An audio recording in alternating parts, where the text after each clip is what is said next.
The following program is a collection of stooges talking about happenings in the sports world. It is meant to be comedic informative.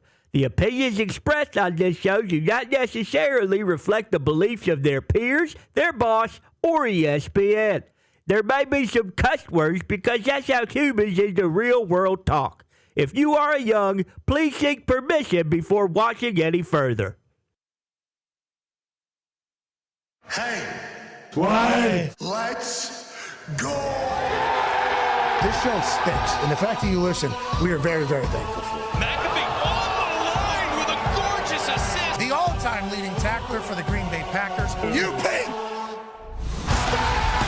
Stop! Damn it! Your friend tell a friend something nice could change their life.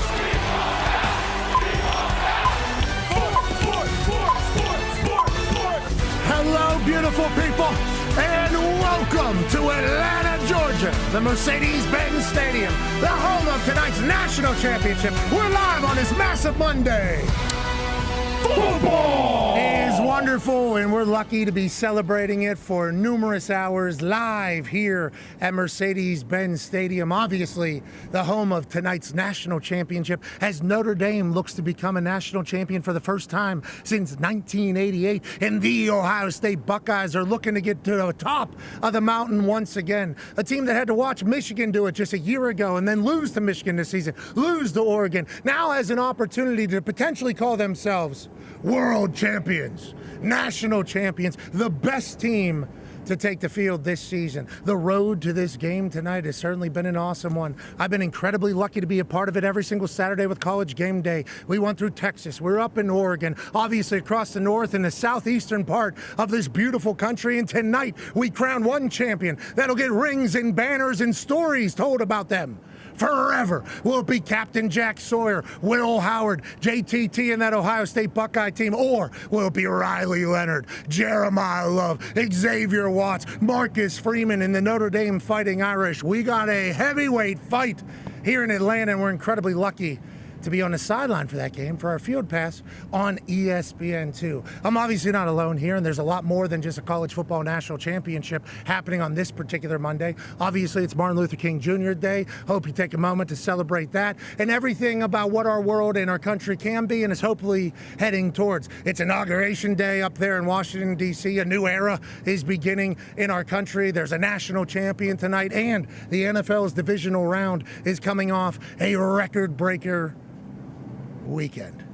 Man, there's so much happening. We're so incredibly lucky to be a part of all of it. Thank you so much for watching and allowing us to do this for a living. It's not just me that talks the tables here at Boston Connor and at Ty Schmidt. One half of the hammer, Dahn. Cowboys AP Tone is here. Obviously, the living legend, a man who, whenever he walks around these parts, especially with the Ohio State in the national championship, he is revered as if some god is walking amongst mere mortals for the Ohio State Buckeye fans. AJ Hawk, ladies and gentlemen. Good to be here. Ohio State back at the top. It's got to feel good for you and everybody that is from that glorious state of Ohio. Yeah, this stadium, obviously, we were here a couple years ago. We saw the Bucks lose to a great Georgia team. Yep. So I think Ohio State people are hoping for some redemption tonight. Hopefully. Yeah, there was a commissioner potentially that was reminding, us potentially about all the horrors that have happened. Not horrors that have happened down here. HORROR. 2 R's, yeah, and then one at the end and an H at the front. Yeah. No dub, save the dub. But the horrors of Ohio State in this particular building, a 9-year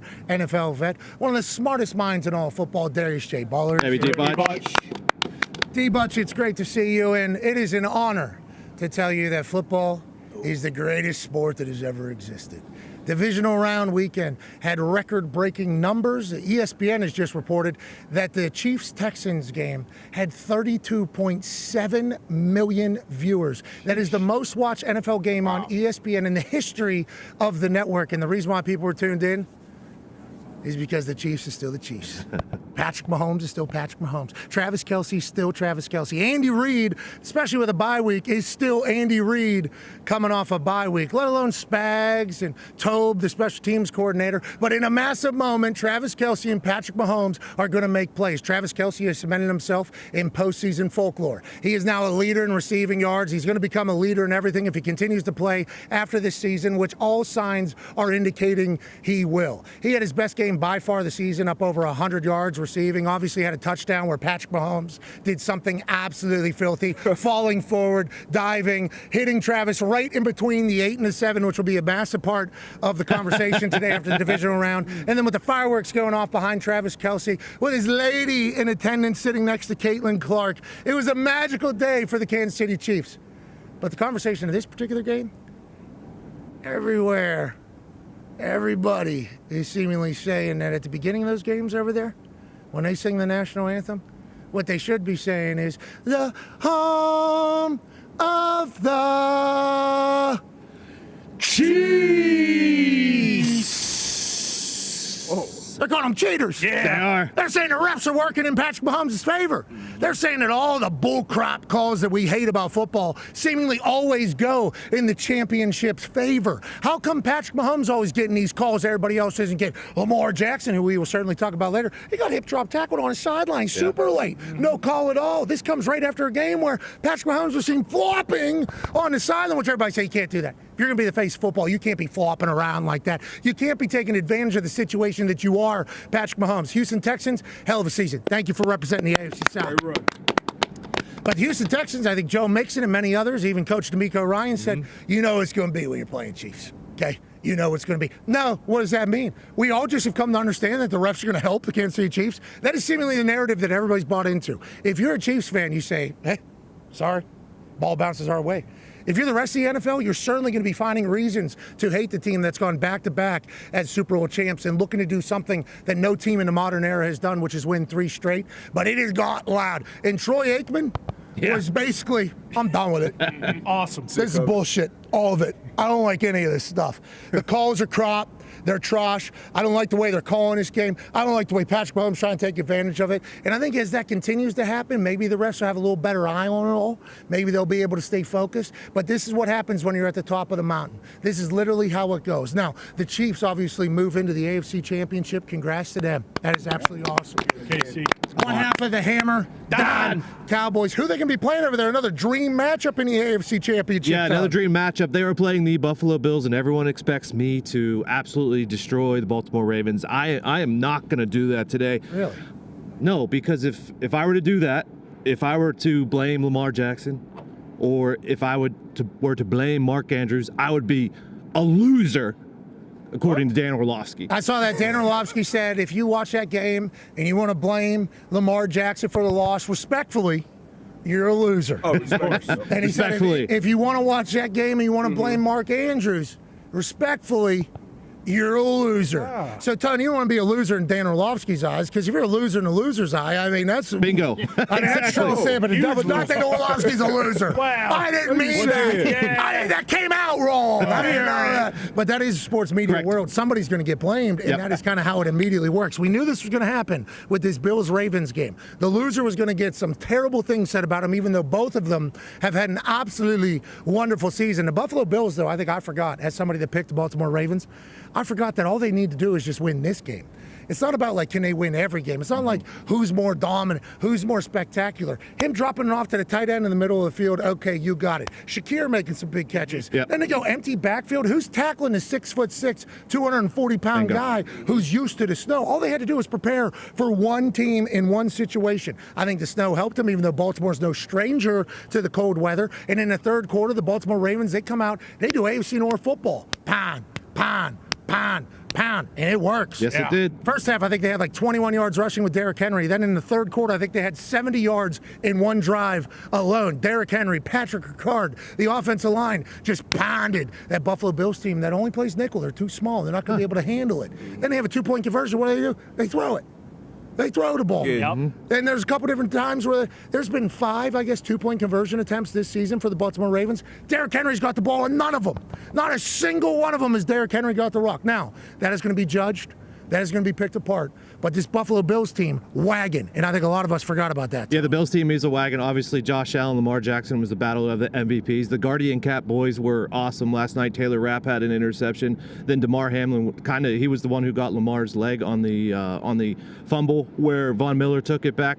But no, this has kind of been like the story of the Ravens in the playoffs. They haven't been able to get it done. And if you go back to last year, Zay Flowers, he He fumbles on the goal line. If he goes in there, the Ravens win that one. Then you start this year, the first game of the season, Isaiah Likely, toe out of bounds by half an inch to start the season. Another game this year where it was 18-10. They score against the Steelers to make it 18-16. They got to go for 2. They don't get the two-point conversion there. And then obviously in this one, Lamar leads an incredible drive down, gets a chance to get the 2-point conversion, doesn't work out. Everyone is killing Mark Andrews for that situation, but it's just another situation where the Ravens didn't come up as they should have in a big spot. D-Butch, your thoughts on this game and your thoughts on how we should be viewing this? Obviously, Mark Andrews is going to feel terrible. He was on the sideline getting busted up. He lives and works for this moment here. Now, granted, 1:33 left on the clock. Buffalo Bills still have 2 timeouts. A lot of time left, Nobody's seemingly saying, Josh Allen could potentially Chiefs. What the Chiefs did to him in overtime when they had to change the rule to this Baltimore Ravens team. All he has to do is get in field goal range. No offense, I know it's just all you got to do, especially against a great Baltimore Ravens defense, wherever the case is. I tend to believe on this particular season, in this particular game, Josh Allen probably 133. He might score too fast, AJ. Lamar might get a chance to come back and tie it again on the other side with the way he'd been playing. What are your thoughts on how that game ended up, D-Butch? It comes down to ball security. And you can point at Mark Andrews, you can point at Lamar, and AJ kind of talking about it earlier before the show. This is one of those games on good teams, at least everybody kind of looks at themselves and say, hey, what could I have done better? I think the Ravens defense, they played well, especially with all things considered, given those turnovers, but you can't beat a good ball club like that in their house, turning the ball over like that. So the fumble, strip sack from DeMar Hamlin, he'll get credited for that. And then the interception that he threw late. And then obviously for Mark Andrews, it's going to be a long, long offseason. That sucks. But it was two great quarterbacks, 2 great teams. You can't point the finger and blame it on one guy. But Buffalo got it done. Chiefs, Bills, yet again. More teams get a shot to shine, but they don't. They're down to the same 2 on the AFC side. Now let's go to the NFC. Woo. More teams get a shot to shine. Holy shit. Rookie sensation. Starting to crack into territory that nobody's ever been. Anytime they start saying this is the first rookie to do this since. There's only been 3 rookies that have done this. More wins than these rookies. I mean, what Jaden Daniels is doing in the moments that he's doing them, the way they go about doing their shit is bananas. The amount of pressure that has been on this guy's shoulder. 4th down, we're going for it. It does not matter. He seemingly picks up every single time. Yeah. I believe in the playoffs thus far, Jaden Daniels and the Commanders have scored 7 touchdowns. On 5 of those touchdowns, they have either gone for it on 4th down, and that was the touchdown, or during the drive, they gone for it on 4th down. This is kind of Dan Quinn's MO. Everybody talks about MCDC being his MO. This Commanders team, which a lot of people are calling I think I'm kind of the shade, but I'm not going to say it. But a lot of people are talking about that, But this Commanders team, AJ, there's a chance that they could shine. I'm a believer. And this game, this national championship, I think a lot of people are like, does Notre Dame have enough talent to keep up with Ohio State with what they've been able to do? I just saw the Commanders beat the Lions. I don't think anybody expected that in Detroit. But this Commanders team's a real deal. They might win the fucking Super Bowl, this Washington Commanders team. Yeah, they might. And everyone's talking about, we know Jaden Daniels and all the praise that he is getting, but I think you almost can't say enough about this dude. I think what I think about when I think about that game, Detroit came back and they got it within 3 points towards the end of the 3rd quarter. Detroit makes it a game. Here we go, within 3 on the road. Detroit has some momentum. What does Jaden do? He leads them on a 15-play, 75-yard drive that ends in a touchdown to Brian Robinson on a 1-yard run. This guy he's unflappable. And we say that a lot about other quarterbacks, I think. But Jaden's on, like you said, there's levels to this. Jaden, the way, it's unbelievable by Terry McLaurin right here as we're watching. But I think when a quarterback has that moxie, when he has that cool, calm demeanor, that I've said it a million times on here, it trickles down to everybody on the roster, every player, and every single team, or every single coach, I should say. Cliff Kingsbury has to feel so confident whenever he's calling into Jaden Daniels, he knows, this guy, he's going to protect me, he's going to protect the team, and he's going to protect the ball. And that's what that was a fadeaway. Yeah, come on. Bad footwork, and not what you're supposed to do. Right, do it. And then Zach Ertz, obviously, what he has become for this particular team, he and Cliff Kingsbury have a great relationship, but it was like buzzsaw, juggernaut. The over, obviously, we all thought was going to happen, but I thought the Lions were going to be able to just joust with anybody because they've had to do that all year. But what this Commanders defense, taking the ball, buzzing when they have to. Now, obviously Jared Goff throws for 3 interceptions. Jameson Williams throws 1 interception. Then there's a fumble in there. 5 turnovers by the Detroit Lions. Abnormal game for them. People are saying it was a Jared Goof football, man. I didn't like that at all. Yeah, well, guess what? Fairy tale is over, Detroit. You guys are a dump again. It stinks for you, but I hope you had fun these last 2 years because it's done. MCCB, I mean, he's one of my favorite coaches. I love the emotion from him, but he is now the Motor City crybaby. Whoa! Easy! That's what everyone's calling him, and it stinks because, if I were to be the head coach of Jared Goff, I'd probably be crying too because that was embarrassing. Now, for the record, he did get concussed in the second quarter when they had their pick 6 because he got absolutely obliterated. And if you have to bring in a high school coach to pay quarterback for a couple plays, that's never good. Jameson Williams kind of with the sweet little return and then having sex with the ground only to turn around and throw a terrible interception is brutal. But I'll tell you what, it stinks. I feel bad for MCCB, and they're losing both their coordinators. Ben Johnson, he's out of there. He doesn't want to. Allegedly. No, according to, in his words, Black Adam Schefter, Adam Pac-Man Jones, Ben Johnson is now the head coach of the Raiders. His words, not mine, and I trust him. Kelly Moe heading to the Cowboys as well. We'll see what happens there, though. But it stinks for Detroit. I genuinely feel bad. Okay. It's hard to win Super Bowls, and I told Foxy this morning, I said, hey, Foxy, story's over, brother. I hope you enjoyed these last 2 years. You guys are going back to the dump. You're paying Goof $215 million for the next 4 years. So I'm sorry, Foxy. It ain't to the NFC Championship. He's won games. They've won games. Yeah, absolutely. In his biggest game in the Super Bowl with the Rams, he scored 3 points. But that's not, again, we don't have to bring that up. Who was that against? Who was that against? Against the Patriots in this building. Well, that's Bill Belichick, brother. That's what Sean McVay has so much respect for. Absolutely, and I do too. And Sean McVay's won a Super Bowl without Goof now. But again, look, it just sucks. I feel bad for Detroit. I feel bad for the people of Detroit. I feel bad for Eminem. People are saying LiAngelo Ball might have tweaked his way into a curse. Yeah. But again, I saw Cameron talk about that. It's not good. That's kind of legit. There's a lot of different opportunities to perform. It's a big game in Detroit, biggest it's been in a long time. You go with, I mean, a little bit of a hook, obviously. Decisions were made out there. Obviously, that's going to happen. So stay in the NFC. The Commanders beat the Lions. And Foxy, I don't think it's over. I think MC/DC's culture is cemented in there. I think you're going to win.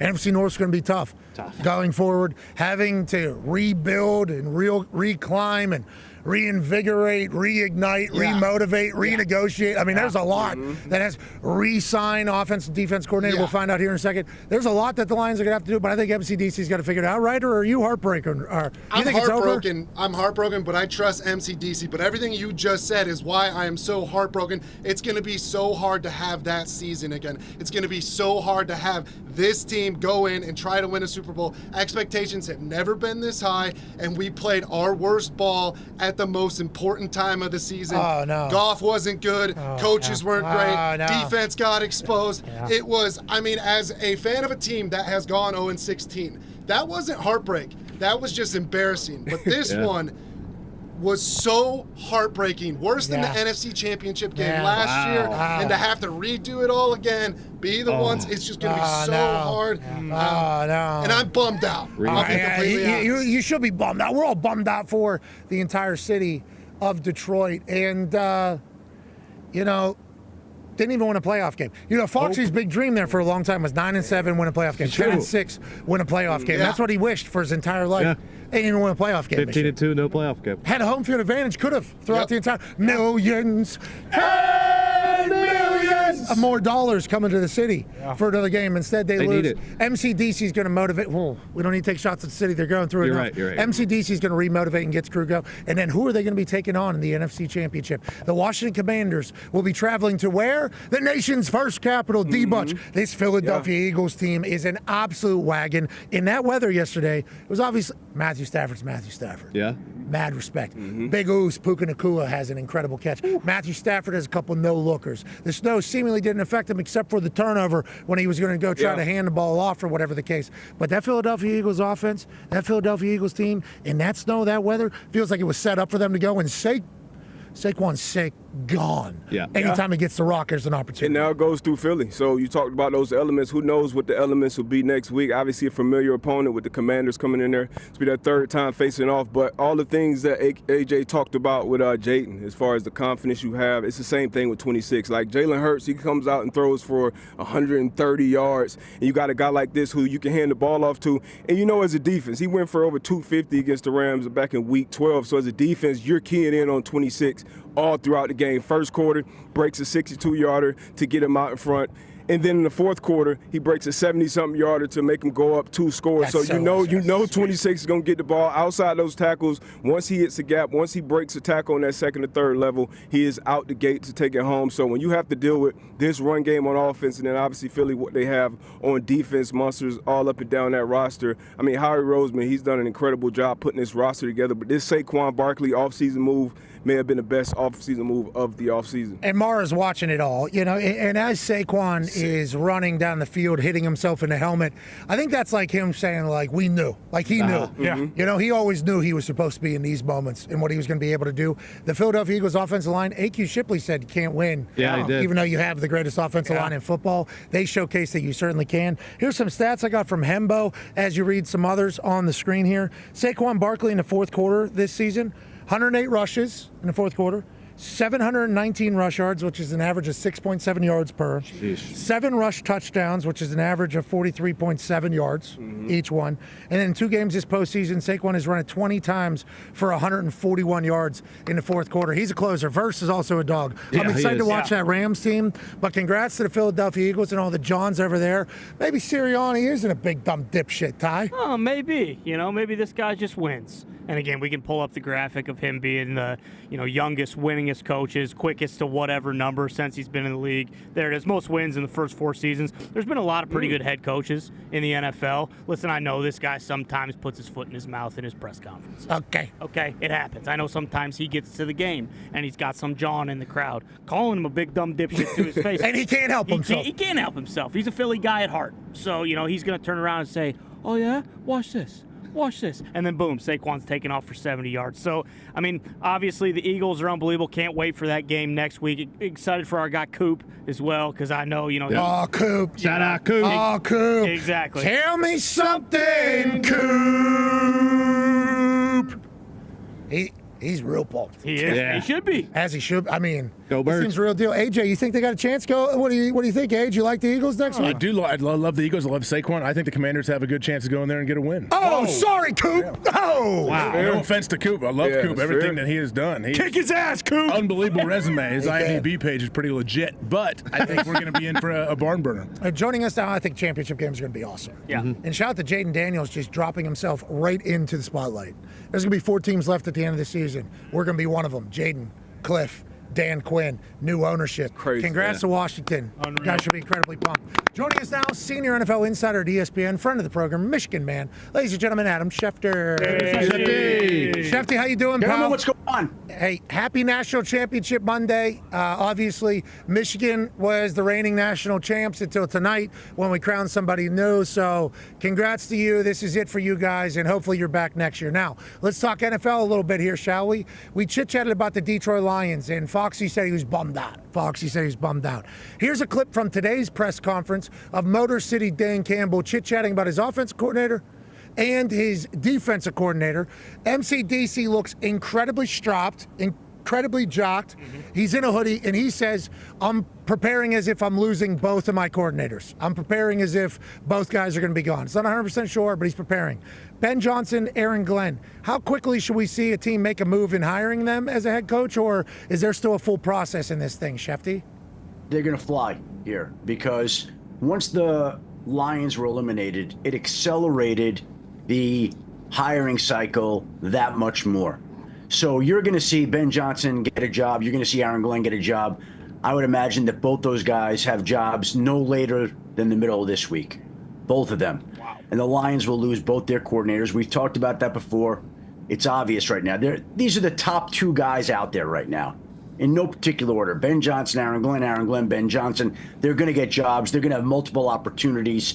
It's just a question of where they want to go right now. So that's what they're sifting through. So, Schefter, at the Combine, agents talk to general managers about players. Have all the back channels already been chatted about for Aaron Glenn and Ben Johnson? Now it's just whether or not it's a good fit between those two and whatever team they're going to. Have agents already kind of figured out what the pay would be, who's all interested, who's meeting where, or does that literally start today because they're focused on ball up until a loss? Well, Pat, as the coaches are involved in the games, let's just say last week, Ben Johnson's getting ready for the Commanders, Aaron Glenn's getting ready for the Commanders. They have agents. Agents are allowed to talk over and over and do their business and gather as much intel and put together their boards and figure out all the answers to the equations here. So that if and when these guys are available, which many people thought it would be after the Super Bowl, they're ready now. So essentially they're handed dossiers of information on organizations and where they would want to go. And then they sit down, and again, the process is accelerated to where they have to just make the decision about where they want to go. Do they want to visit somewhere first? Do they want to close on the deal? What's going on behind you there? What do we got going on? I think they're testing some shots here. I think this guy's also got a great beard. A lot of good beards down here in Georgia. Not 100% sure, but okay. So they're going to read the pamphlets, get introduced, and then obviously do some face-to-face time, you would assume. And to your point, or visits, or however they want to do it. However they want to do it. But my point is, I don't think these guys will be on the market much later than the middle of this week, if that. Okay. It's going to move. Okay. It's going to move. Everything got accelerated. Okay, and it's a bummer for Detroit that is the case, because obviously what the offense and defense has been able to do, defense with so many injuries, offense just being more creative than everybody they play. We assume Ben and Aaron are going to be great head coaches in place. Good luck, Detroit. Good luck. Good luck. You guys are going to find backups. Don't worry. You guys are going to be able to find replacements. No, it's not. It's over. It's not ever. Thanks for a great regular season, boys. Let's talk about a team. Let's talk about a team that is still going, but certainly something that should be monitored. Ty has a question for you, Schefty. Yeah, Schefty, is there any kind of update on Jalen Hurts' knee? Obviously, yesterday when he got kind of twisted up there, he went into the medical tent. Kenny Pickett was warming up, but he came back in. But it limited him quite a bit. There was the safety. And then now just looking ahead, do we have any kind of update on what the Eagles can expect with Jalen Hurts going into the NFC Championship? Well, Ty, I think the first thing we operate under is he came back in and he finished the game. So it's hard to imagine that he came back in, finished the game, and he wouldn't be out there this next week, short of testing, finding something that's, which we haven't heard to be the case just yet. So barring anything unexpected, I expect that Jalen Hurts would be out there next week. Now, he's taken a beating here in the last month or so between the concussion, between that injury yesterday. I don't know that he's going to be operating at full strength for Sunday's NFC Championship game, but I think at this point, with the exception of more news coming in, it would be an upset if he's not out there. Okay, so let's stay in the NFC, shall we? Tone has a question for you. Yeah, Schefty, I thought I saw a report where Cliff Kingsbury, OC of the Commanders, said he was not going to interview with teams until after their run was over. Does that have anything to do with, I believe the Cardinals are paying him his head coach salary through 2026. Is that the full head coach salary? And do you think he is actually going to interview for jobs, or is that going to be past, their run is going to be too long to be considered for any of these jobs? Well, I think by the time the Commanders are ready to interview, most of the jobs may be filled. So that's number one. Number two, I think Cliff Kingsbury is very happy in Washington. He's got an incredible quarterback, a transcendent quarterback. And so, yeah, between making money in Arizona, having the head coaching experience that he did, he's not rushing to become a head coach again. Would he like to be one day? I'm sure. But it's not something that he has to rush to go do. And if the right opportunity comes along at the right time, I'm sure he would be open and amenable to that. But he's not going to force that. And I think he's more focused right now on the NFC Championship game Sunday than anything else. That moment between Dan Quinn and Cliff, I think last week after their win, where he comes up and he says, like, stick around, kid, or like, we want you here, we love you here, kid. Such a cool moment. Cliff not having to be a head coach, but still getting a head coach's salary with Jaden Daniels, who's doing awesome things. Sounds like a good life. We'll be excited to see what Cliff does. He's made quite a name for himself. Let's go over to the AFC side now. Baltimore obviously loses to the Bills. There's no conversation about Harbaugh or anything like that, right? Ever? I mean, he's been there a long time. Long Not that time. I've heard. There's Now, nothing. Right? Listen, again, in this league, Pat, I never want to rule out anything because anything's always, but I have not heard any of that. Like, he's one of the great coaches in the game. He's one of the great coaches in the game. Not going anywhere in my mind, but that's up to them. Yeah, interesting. I didn't know, because everybody was talking about how hot it would get for Lamar and Josh Allen. It's like, what about, anytime you lose, everything gets readjusted and resorted. I think of John Harbaugh when I think of Baltimore Ravens, but also they haven't won a long time. They got the MVP. Mm-hmm. He by far has not played his best. Their team has not played best in the biggest moments. Certainly worthy of a combo. I love what Lamar said after that game. Mm-hmm. I love the way he operated. I would love if Lamar was my quarterback, but man, it has to be heartbreaking loss after heartbreaking loss after heartbreaking loss for the Ravens. I don't know how they deal with it. Now, let's talk about some of the coaching searches, shall we? D-Bud has a question for you. Yeah, Schefter, we heard earlier this week from the black Adam Schefter, Adam Pac-Man Jones. He said Kellen Moore would obviously be the next coach in Dallas, but I saw a tweet from Florio saying that Brian Schottenheimer, was now the favorite in Dallas. What the hell is going on in Dallas with their head coaching search, and who is the favorite in your opinion? I think the one guy who knows is Jerry Jones, and Jerry Jones is certainly apt to change his mind from day to day. And again, I think the candidates have been out there so far. I think Brian Schottenheimer is the favorite in Las Vegas here. Now, that doesn't mean that Brian Schottenheimer isn't going to be the head coach at some point in time. Again, we never rule out anything. But to the best of my knowledge, he hadn't even interviewed for the job, and Dallas hadn't approached him about being the head coach. I think the Cowboys absolutely love and respect Brian Schottenheimer, and they want him there. But I don't know that that's as the head coach right now. Now, again, the process will unfold, and we'll see what twists and turns it takes, and maybe it leads them back to Brian Schottenheimer as a head coaching candidate. At one point in time, Brian Schottenheimer was like the hot guy out there, roughly, I don't know, what was it, a decade plus ago, when he was the offensive coordinator of the Jets, and he turned down some jobs. And I think there's a lesson there in that when you're a coordinator and these jobs come along, when you're a GM candidate and these jobs come along, you can't wait too long. You have to strike when you have the opportunity. And it would be great if Brian Schottenheimer were to get another opportunity. I haven't heard that that's happening yet. Maybe it does happen down the line, but to my knowledge, right now, that's not the case. Okay, Shotty obviously comes from football family, been around a long time. We'll be interested to see what Jerry Jones decides to do. We have two quick ones for you, Shefty, on this glorious day. AJ has a question for you. Shefty, any update on Mike McCarthy and what he may be doing? If he doesn't get a head coaching gig, do you see him coaching somewhere else this year? Like, what's the deal with McCarthy? AJ, I haven't gotten that far down the line to know what he would do if he doesn't get one of these jobs. I think he's in play in New Orleans. I think he's been in play in Chicago. I think he's a legitimate candidate in both places. So I don't know that he's gotten there yet, that he's thinking, okay, I didn't get either one of these, and now what do I do? That's two steps ahead of me right now. I think people are more interested to see if he finds a way to get one of these head coaching jobs, which I think is possible right now. Okay, excited for Big Mike. Obviously, he got into the coaching cycle a little bit late. Last question here for you, Schefter. We appreciate you. Go ahead, con man. Yeah, Schefter, sticking with Chicago. Eddie George, he's interviewing there. Is that a real opportunity? And then also, you reported that the Bears reached out to the Steelers for a possible trade for Mike Tomlin with other teams. What were the other teams involved, and what was kind of that conversation like? Well, it was a pretty short conversation because they reached out to the Steelers, and the Steelers have no interest in moving on from Mike Tomlin, and Mike Tomlin's got a no-trade clause in his contract, and as he himself said last week, to any teams that would approach the Steelers about a potential trade, exploring a trade, he said, and I use his words, save your time. But again, I think it's smart for teams to at least make the call. If it's a 5-minute call and they say, no thank you, fine. But who knows if they ever would have any indecision there or second thoughts, and maybe they would be open to that conversation. They weren't. They're not. He's staying. He's not going anywhere. So the Bears got shut down. Good for them for trying. Another team just kind of checked into it peripherally to see what the situation was, and they were told that he's got a no-trade clause that he doesn't want to move on from. That was the end of that conversation.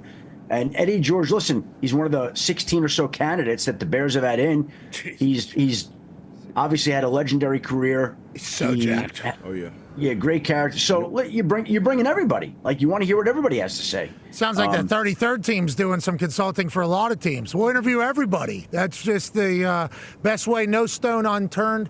Any of these jobs, you said Aaron Glenn, Ben Johnson, probably by middle of the week. Is that when we should be expecting probably next big news break in the coaching cycle world? Well, it could come today. It could come tomorrow. Oh. It could be any moment, like with any of these guys. That's how it is with Ben Johnson and Aaron Glenn. All right. And again, like I said, the loss on Saturday changed everything. So as opposed to all these teams waiting, everybody's been waiting for these two dominoes to fall before we can place the rest of the board and figure out who's hiring who. Because, again, with Ben Johnson, Vegas, Jacksonville, Chicago all want him.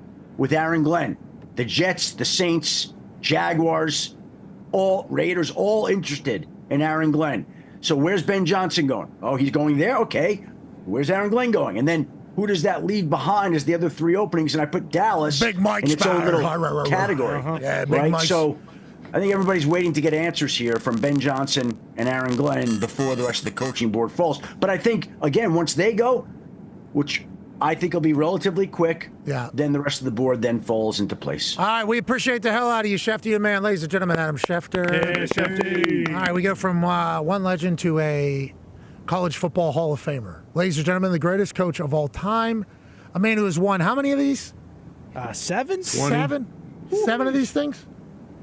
I only remember the 3 we lost. Okay. Could have won 10. Ladies and gentlemen, Nick Saban. Hey, Coach. Coach, how you doing, boss? Doing great, man. How are you? So you said you lost 3. So you've won 7, lost 3. You've been at 10 of these. I talked to Marcus Freeman and Ryan Day yesterday, I believe. Was that yesterday morning? Yes. Yeah.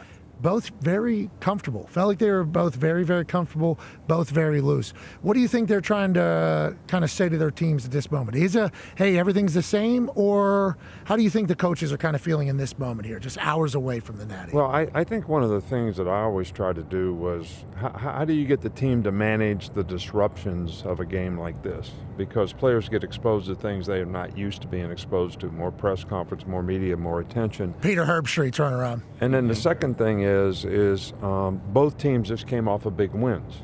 So how do you sustain that and not have, the players, feel a little relief syndrome like I'm entitled to having a little time off here, let's take it easy, because you got to restart it and you got to get ready to play the next game. And I always told the players, look, when you play in a national championship game, you got to assume when you start preparation that you're playing against the best player you ever played against, and that's how you got to get ready to prepare for this game so you can play your best to dominate your box. And it's still keeping it simple, keeping it simple. I have these coaches calling me and say, how'd you get your team ready to play a national championship game? Well, you just played a big game last week. Mm-hmm. How'd you get your team ready to play that game? Because if there was a better way to do it, you'd have done it last week. Yeah, we should be doing this all season, not just one game. Players like routine. You guys played. I mean, you like routine. You like to know when you come in on Monday, this is what's going to happen. When you come in on Wednesday, this is what's going to happen. So if you change that routine, you're just acting and making the players think that they don't have confidence in the way they did it before. Yeah, and I believe that was a big report yesterday. I don't know if it was Molly or Holly I saw on SportsCenter that basically said there's only one voice talking to the Notre Dame Fighting Irish team, and it's Marcus Freeman. Because a lot of people maybe assume outside, like, hey, let's bring in somebody to come speak to the team. It's a big game. Marcus Freeman, to your point, is like, this is just, hey, how do you feel about this particular year and how it's gone? You got to win 4 big games to win a national championship. You just talked about it. The Ohio State team are Cotton Bowl champs, Rose Bowl champs, and they beat the hell out of the SEC. They're Civil War champs. Yep. That's just in this one playoff. And then Marcus Freeman has won more bowl games at Notre Dame than Brian Kelly did in his entire career at Notre Dame just this year. You talk about the massive games. Are we going to inevitably get the right team because these teams have to show up in these massive games time after time? This is a lot to ask a team, I think. Show up 4 straight times against the best in the country. Yeah, well, I think it's a lot like the NFL playoffs. The best team doesn't always win the game. You got circumstances around it. You got turnovers. You got people getting hurt. Like Notre Dame's probably not at full strength for this game. They're wore down, beat up, got some guys out. Mm-hmm. So it's not always going to turn out that way, but that's why you play a tournament. You got to win the tournament.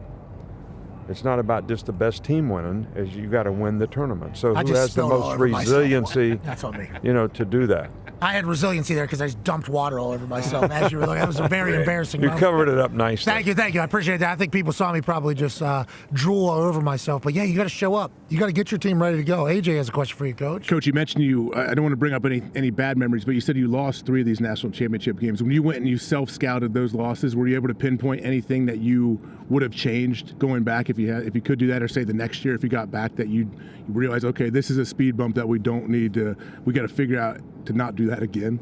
Well, I think each of them were different. I think only one of those games did we really get beat in. When we played out in San Jose against Clemson, we just got beat. But we had bad circumstances in the game. We had to play Oklahoma in the Orange Bowl. We had an 8-day turnaround to get to California. A lot of travel, a lot of disruption in practice. We got out there, it was raining, there was no place to practice indoors. So, and we didn't handle those disruptions. How pissed for you? You were pissed about this whole thing? Oh. No indoor facility? No. That's why I think that these games should always be played at bowl sites. Because bowl sites have the facilities because they're used to accommodating teams. We played in San Jose, they weren't used to accommodating a team. No disrespect to Indianapolis, but when we played Georgia and Indianapolis, they weren't used to accommodating. Pretty disrespectful. Whoa. Yeah. Pretty disrespectful. It was cold as shit, dude. It was cold as hell. And we had to go practice in your Indianapolis Colts facility, which may be beautiful. I don't know what it's like now, but it wasn't really very nice. Oh, no. Oh, sorry. We like gritty football. We like gritty football. It was shite, man, Coach. It was shite. No, but to answer your question, AJ, yeah, there were always things that we didn't do well in the game. And in some of the games, like we lost to Clemson on the last play of the game, I think in 2015 or 16. It was 2 great teams. We covered them and they caught it anyway and they scored. It was just a great game, and we played a really good game. We just lost. That happens in football. Could potentially happen tonight. Yeah. I think tonight's game could go any way. Do you agree with that? I think there could be a buzzsaw. I think it could come down to the last second. I think there could be a massive upset. I have no clue how tonight's going to go, strictly because these teams have had to show up in massive games already 3 times, and they both proven it. What is your kind of judge on how tonight goes? Anyway, well, I think who can play their game? Which team allows the other team to play their game? If Notre Dame's going to win the game, they're going to have to play ugly. They can't get in a 3-point shootout if it's a basketball game, with Ohio State to make explosive plays to win the game, because Ohio State has too many weapons. But if they can make the game ugly, kind of like Michigan did, they ran the ball, they kept it away from Ohio State, they made the plays they needed made, they got, get some turnovers, play good defense, don't let them get explosive plays. I think anybody can win the game, but I think the team that's going to win is going to be able to play their game. Their identity. Which has been proven here already. Both of their identities have been proven. You think about Ohio State, you talk about explosives. That has become like the stat of this football season, both in college and in the NFL. Who can stop explosives and who can make explosives. This Ohio State team makes explosives on offense and on defense, and they stop them. And then Notre Dame has been able to keep everybody in a phone booth. I'm very, very pumped. I asked Marcus Freeman yesterday, I said, for you guys to win, what needs to happen? And he immediately said, we need to run the ball, we need to stop the run. That is what we need to do. Was not scared to say it at all. That is who we are. That is how we're going to win. And I think Ryan Day knew exactly who they were, too. 2 teams that know who they are coming in here. Very excited about it. D-Bud has a question for you, Coach. Yeah, Coach, you've been in so many of these huge games, and I'm sure most people would assume you don't have nerves coming into it. What were your nerves like coming into these huge games? And I know as a player, like that first hit or first coverage rep may be a target, then it kind of settles down and turns into just football. How are your nerves coming into big games like this, and then kind of what settled you once the game kind of got going? Yeah, well, I think I had nerves going into every game. And sometimes I was more nervous about the games that we were supposed to win. Like when you're a big favorite, but you're playing a pretty good team, and your team's probably not looking at the game like you need to. But I think to ignore anxiety, I think all players and all coaches have anxiety when you win the games like this. And I always thought as a coach, the most important thing I needed to do was manage that anxiety, because that anxiety was not going to help you perform well. And to keep things simple, play in, play out, do your job, dominate your box, don't worry about the scoreboard. All those kinds of things kind of minimize anxiety because everybody wants to win. And can we focus on doing the things that we need to do to win? That was what I always try to promote to the players. And I didn't want to make them think that I was anxious, because if they saw me nervous and anxious, then that means I don't believe in them. Trickles down, yep. Oh, yeah. Everybody noticed and can feel it. Even your assistant coaches. Your assistant coaches can't be nervous either because then they think, oh, we don't have enough. We can't get the job done. You listen to music before the game? What you do? Did you listen to music? I never listened to music. I kind of just thought things through. I did a little stretching. Oh, really? Yoga? You're a yoga guy? Stretch it out. No, yoga guy. But I try to keep busy. But I always had, I made notes of what I was going to say to the team relative to what I'd said to them the day before, what I was going to say to them at halftime. I always had notes on what do I say if we win, what do I say if we lose. I mean, I was anticipating what was going to happen so that we didn't have to respond in spur of the moment type things. You ever break any headsets at national championship games? Feels like a perfect setting to go ahead and put one of those through the ground. Well, I broke so many I can't remember the specifics of when they happened, but... Had to. Tone has a question for you. Coach, nobody runs more man-to-man than this Notre Dame defense, and Al Golden's been asked a ton about it this week, if they are going to continue to do that against these Ohio State wide receivers that are very, very good. Would you, in that situation, would you go out doing what you do the whole season, do what you do best, or would you play more zone because of how these wide receivers are gifted athletically and just who they are? Well, I think that you want to be who you are, but you also want to look at what the other team does technically, what their strengths and weaknesses are, and what can we do to take that away. And I think one of the things that, the thing that we played a lot, and people think as soon as you say man-to-man, that means you got a middle-of-the-field safety and everybody's kind of locked up outside. But we actually played a lot of split safety man-to-man, which is what Texas did, last week, in the game. Taff or whatever his name was. Yeah, where you got two deep safeties, but they're not playing half-field coverage. They're still involved in the run to some degree, but you can take and say, all right, we're going to double number 4. All right, we're going to double the guy in the slot, but you still got too high. You're not always playing middle-of-the-field coverage. I think when you play middle-of-the-field coverage and you got great wideouts out here, your cats better be better than their cats, because you're going to give up. That's the toughest thing in ball for the defensive back, to be able to play all those balls and play man-to-man short and deep and not give up explosive plays, which is exactly what we've been talking about. But, to that point, people always think about turnovers. And we did a thing last week on turnovers and the number one statistic and outcomes of games. But the second most compelling statistic and outcomes of games is your turnover ratio and your turnover margin. Not when it comes to turnovers, but your ratio in explosive plays. How many did you make and how many did you give up? It's the stat of the year. Yes. Especially with how college ball and the NFL it's like cyclical. Came back to power football. If you were able to open a team up, you were going to win the game. Last question about what's happening tonight before Connor pivots away and into the NFL conversation. Jeremiah Smith, this guy's special, man. He didn't get the rock a lot in the semifinal against Texas because I think of what you were talking about with the shade. And then they just basically said, all right, we'll take Ibuka, Henderson, Judkins, also G. Scott Jr., and great name tight end from Ohio State. Kazmarek, great name. He said, we'll just use all. Chip was like, cool. You want to take him out? We'll play 10 on 9, basically, is what we'll do, because of what you're doing.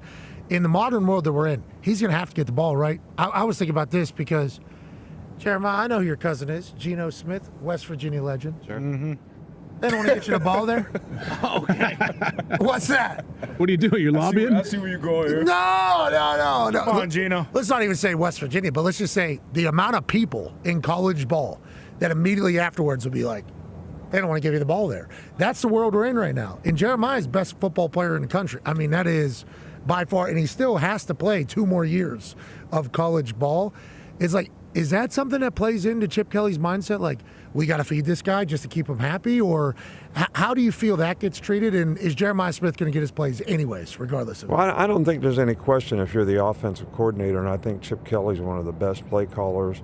But you're going to have plays designed, especially early in the game, to get the ball in his hands, whether they got to motion him over to the slot, throw him a a screen pass, a slide or boot, whatever it is, to get the ball in his hands. It doesn't have to be something that has to be down the field, because if it's down the field and the defense has, two guys, one short, one deep over the top, that read's not there for him. So the quarterback's going to throw the ball someplace else. So you can design ways for guys to get the ball, which this guy needs to get the ball because he's a great player. But the defense can also determine where the quarterback throws the ball by how they're playing. So you got to take both those things in consideration, and the quarterback can't force it there, because then you're subject to turnovers and bad plays. He dropped that one early that we saw where he normally goes up and gets it. And then that was basically all we saw. 1 for 3 yards. Yeah. Will Howard did a good job of not actually forcing the ball to Jeremiah Agreed. Smith. I feel like he took what the defense was giving him. And what I'm saying right now, I like what they did. They played nowhere near their A game, mostly because Jeremiah Smith didn't go crazy. But the modern college world that we're in, it is what it is. What is Michigan? Michigan has Larry Ellison right in their back pocket That's now? right. He's worth how many? $200 billion? Yeah, about that. Probably more, actually, today. That would be a heartbreaker. I'm not going to say it's going to happen. He ain't going nowhere. You think he's going TTU, man? That's wide receiver U. Way how they've been producing. Yeah, we know Brian Hartline. Okay, I agree, but I'm just saying this is the modern world that we're in. Like, Ohio State has to think about that. That is a real deal. Back in the day, you never had to think about that. Jeremiah Smith, what he has been able to accomplish this season, nothing short of spectacular. Cannot wait to watch it. Will Howard also. Nobody really gives him much credit. You talked about his decision-making and not forcing it anywhere. What have you seen from Will thus far? Obviously, at Kansas State, he was great. I think he was the Big 12 Player of the Year last year. Texas was the champion of the Big 12. They make it to the Cotton Bowl this year in the SEC. It's like, Will Howard's a player. So is Riley, though. Riley's like a hooper. It looks like he's like a hooper at quarterback. And his throwing's been getting better. How do you feel about the quarterbacks in this game? And how big of a role do you think they have in the outcome of it all? Yeah, well, I think Will Howard has done a good job of taking what the defense gives. They got a lot of weapons now. They got 2 really good runners. They got 3 really good receivers. They got a good tight end. So he just got to take what the defense gives, and they're going to be able to do a good job. I think Riley Leonard, on the other hand, it's more about him being able to be a runner, having more diversity as a quarterback, which he's done a really good job of. He's a really good athlete. He's a great competitor. And his throwing has gotten better, especially the short throws where they can keep the sticks moving. They haven't made a lot of explosive plays, but that's okay if you're playing keep away. Yeah, they've stayed on schedule, they say. All right, let's get to the NFL now. Connor has a question for you. Yeah, Coach, Jalen Hurts. Obviously, there's a lot of conversation about him. He kind of gets killed on the internet for his passing, but, he had a 44-yard touchdown yesterday running the ball. People kind of ignore that when it comes to him being a quarterback. What do you think about his performance so far, and how do you kind of think he gets better almost as they head to the NFC Championship next week? Yeah, well, I think he's doing the things they need to do to win. I mean, they're a running football team. That's what the Philadelphia Eagles are. They got Saquon Barkley. They run it. Jalen can run it, which he had a big play last night as a runner. So you got to make people defend that, and then you got to throw the ball effectively enough in play-action game. And I think Jalen is a good enough passer to do all those things. I think the one thing, and this is any athletic quarterback, and every one of them, and when Jalen was with us, we would have team and 7-on-7. And I would say, you cannot run. You cannot scramble. You have to throw the ball on time. And because these guys are so athletic, they see the rush coming and they think they can scramble and get out of it. And a couple of those sacks that he took last night, he took them because in normal circumstances, no snow, no bad knee, all that, he probably would have been able to escape and get away and make a play. And he's done that so much in his career, it's hard to tell a guy, hey, don't do that. But I was trying to train him to become a better on-time passer, by not allowing him to do it in practice. And I think he improved in that regard. But he's still a great athlete, and those guys are going to make plays, and you can't take that away from him. Let's talk about a great athlete who has done something that not a lot of rookie quarterbacks have done. Jaden Daniels, obviously, when he's at LSU, you have to play against him. He transfers in there from Arizona State. Everything that happened over there at the end of his run, those dudes got to feel like the dumbest of all time in that locker room. He goes to LSU. You have to play against him a few times. Kirk Herbstreit sat on this particular program when we were at Army-Navy last year, and he said, throughout all these draft classes, this is a good draft class for quarterbacks, and it has been. I mean, Drake May seemingly going to be a guy. Penix, we think, is going to be able to be a guy. We think Caleb has an opportunity. Who knows in Chicago if they get it right. Bo Nix is a guy. And Kirk kind of laid out all those answers, and then he said, Jaden Daniels is the guy, though. Whenever people meet him, when they talk to him, whenever they understand his football knowledge, but also just his sense of calm that he has, and then the moxie and confidence in which he plays with. Kirk was like, he's the guy. This was last year, Army-Navy coming out. I don't think he was the only one, but what do you know from him when watching him at LSU, obviously very closely, and could you have ever expected this from him coming into the NFL? Since Joe Burrow, which whatever year that was when they beat us, this was the most dominating player that we played against at Alabama for 4 or 5 years. And I said it last year in the draft, you know, all these pro people call and ask your opinion on people you played against. I said, this guy is the best player we played against for 5 years. And I no disrespect to anybody else, you guys got to look at all the quarterbacks, but I think this guy is a great passer. He's fast as hell. And he can scramble and run and make plays. He's smart. He makes good decisions. I don't see how you can go wrong with this guy. And I actually thought he was the best guy in the draft last year because of the production that he had in college, and he did it for 2 years. Yeah, but what do you know? I don't know. Yeah, you're right about that. Yeah, what do you know? I mean, you don't know ball out in this entire thing. What's that? There's so much confidence in him, like all the going forward on fourth downs, and as a defensive-minded coach, how much does that change, I guess, game plan-wise, playing against a team like Philly or a team like Buffalo? It seems like the NFL is just kind of like fourth down revolution as a whole. How do you feel that changes for defensive game planning? Well, that's analytics, and I think one of the big things you have to do as a defensive coach, which we started to do a couple of years ago because Ole Miss would go for it on fourth down, Lane would go for it on fourth down all the time, is defensive players automatically think, all right, we stopped them on 3rd and 5. We're off the field. We're out of here. Here we go. All right, looking and they're going for it, and your mindset changes. Yeah. I mean, you have another 3rd down to play. So we actually started scripting in practice. All right, it's 3rd and 5, incomplete. It's 4th and 5. You got to play. You got to go play. Got to go play. In one game, you know, we actually went 5 for 5 on making stops on 4th down, which typically was not the case because you never practiced it. Yeah. And even the defensive coordinator's over there got marbles in his mouth, doesn't know what to call because he thinks the punt team's going out there or the punt return team. All right. So all these things kind of work against you because it's not your mindset. Yeah. But analytics changed all this. You know, these analytic guys say if you go for it on 4th and 3 on your own 40-yard line, you got a 56% chance to make it. Well, my question was, when my coaches used to bring all that stuff to me, was I'd say, well, what happens the 46% of the time you don't? They never ask about that. They never answer that part. Yeah, the analytics, I like how you do this with the analytics. Feels like we can make a stat out of anything is what you just did there with the analytics. Yeah. Going for it on 4th down has been fun. And I don't think we've ever seen a graphic, maybe once, that has said, don't go. The ESPN stats, the NBC stats, the Amazon Prime stats, we say go for it. Does that mean it's more than 51% or what is, because that's a lot, out of 100 times, 42 times not getting it, even though 58 sounds good. That is a lot of not getting it on 4th down. You talked about stopping it 5 times in one game. I assume you won that game. Yeah, we did. Yeah, that feels like a lot of turnovers there. All right, Coach, I can't wait for College Game Day starting at 5 o'clock, I do believe, Eastern. We'll be right here. Then the National Championship this evening. You've been awesome to watch on TV this year. Hell of a debut into a television career that you had this year. You need to know that. Well, it's because of you. You have made and taught me how to be able to operate without having anxiety. Because I had anxiety in the beginning. Why? You're Nick Saban. No, but I'm not based on doing this. Yeah, you are. No. Yeah. Can I say one thing? We got 30 seconds. You better say it quick if you're going to be a TV guy. But you brought this up about Jeremiah Smith going to Michigan or No. West Virginia or whatever. All right, you created that. No. He did. You're right. He did. But all I'm saying, the people out there need to know this model is unsustainable. Okay. It's not good for players. I mean, people in Congress, I don't care who has to get off their butt and do something.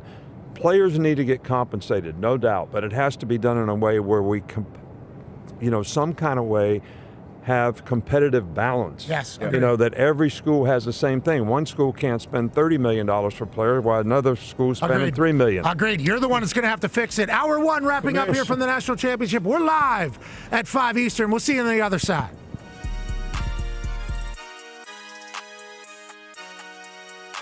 We have an opportunity to give away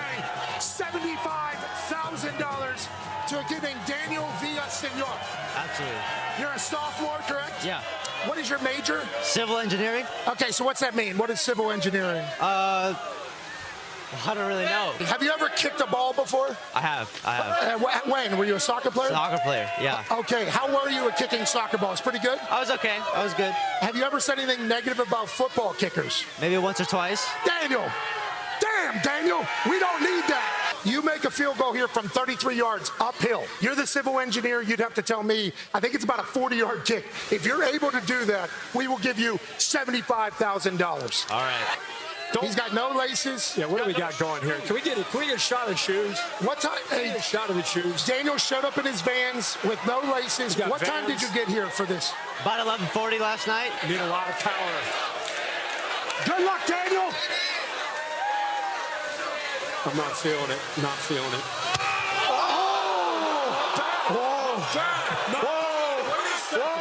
Wait a second.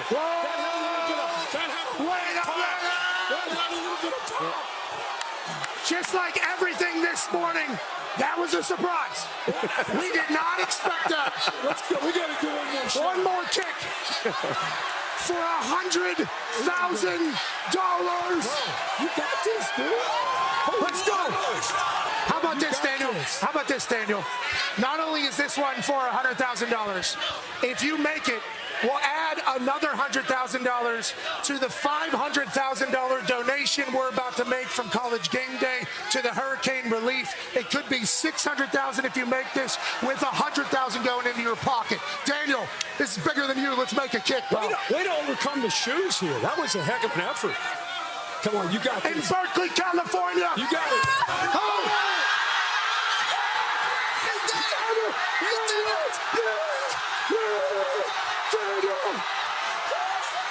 Let's go. Got you, buddy. Hell yeah.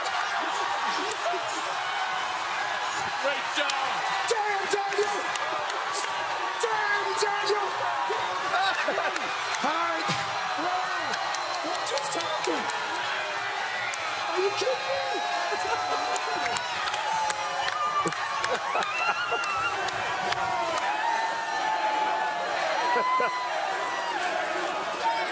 It's fun, man.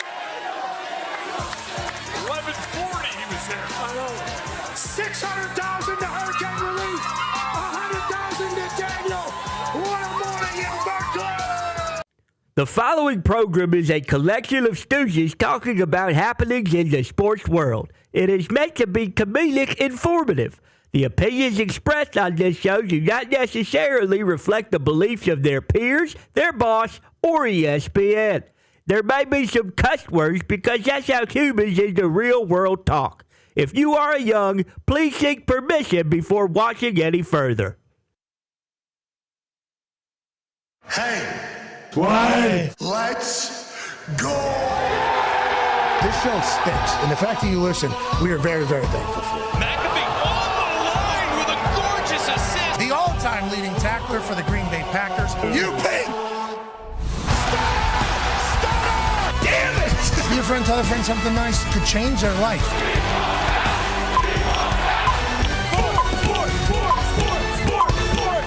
Hello, beautiful people, and welcome to Atlanta, Georgia, the home of tonight's college football national championship.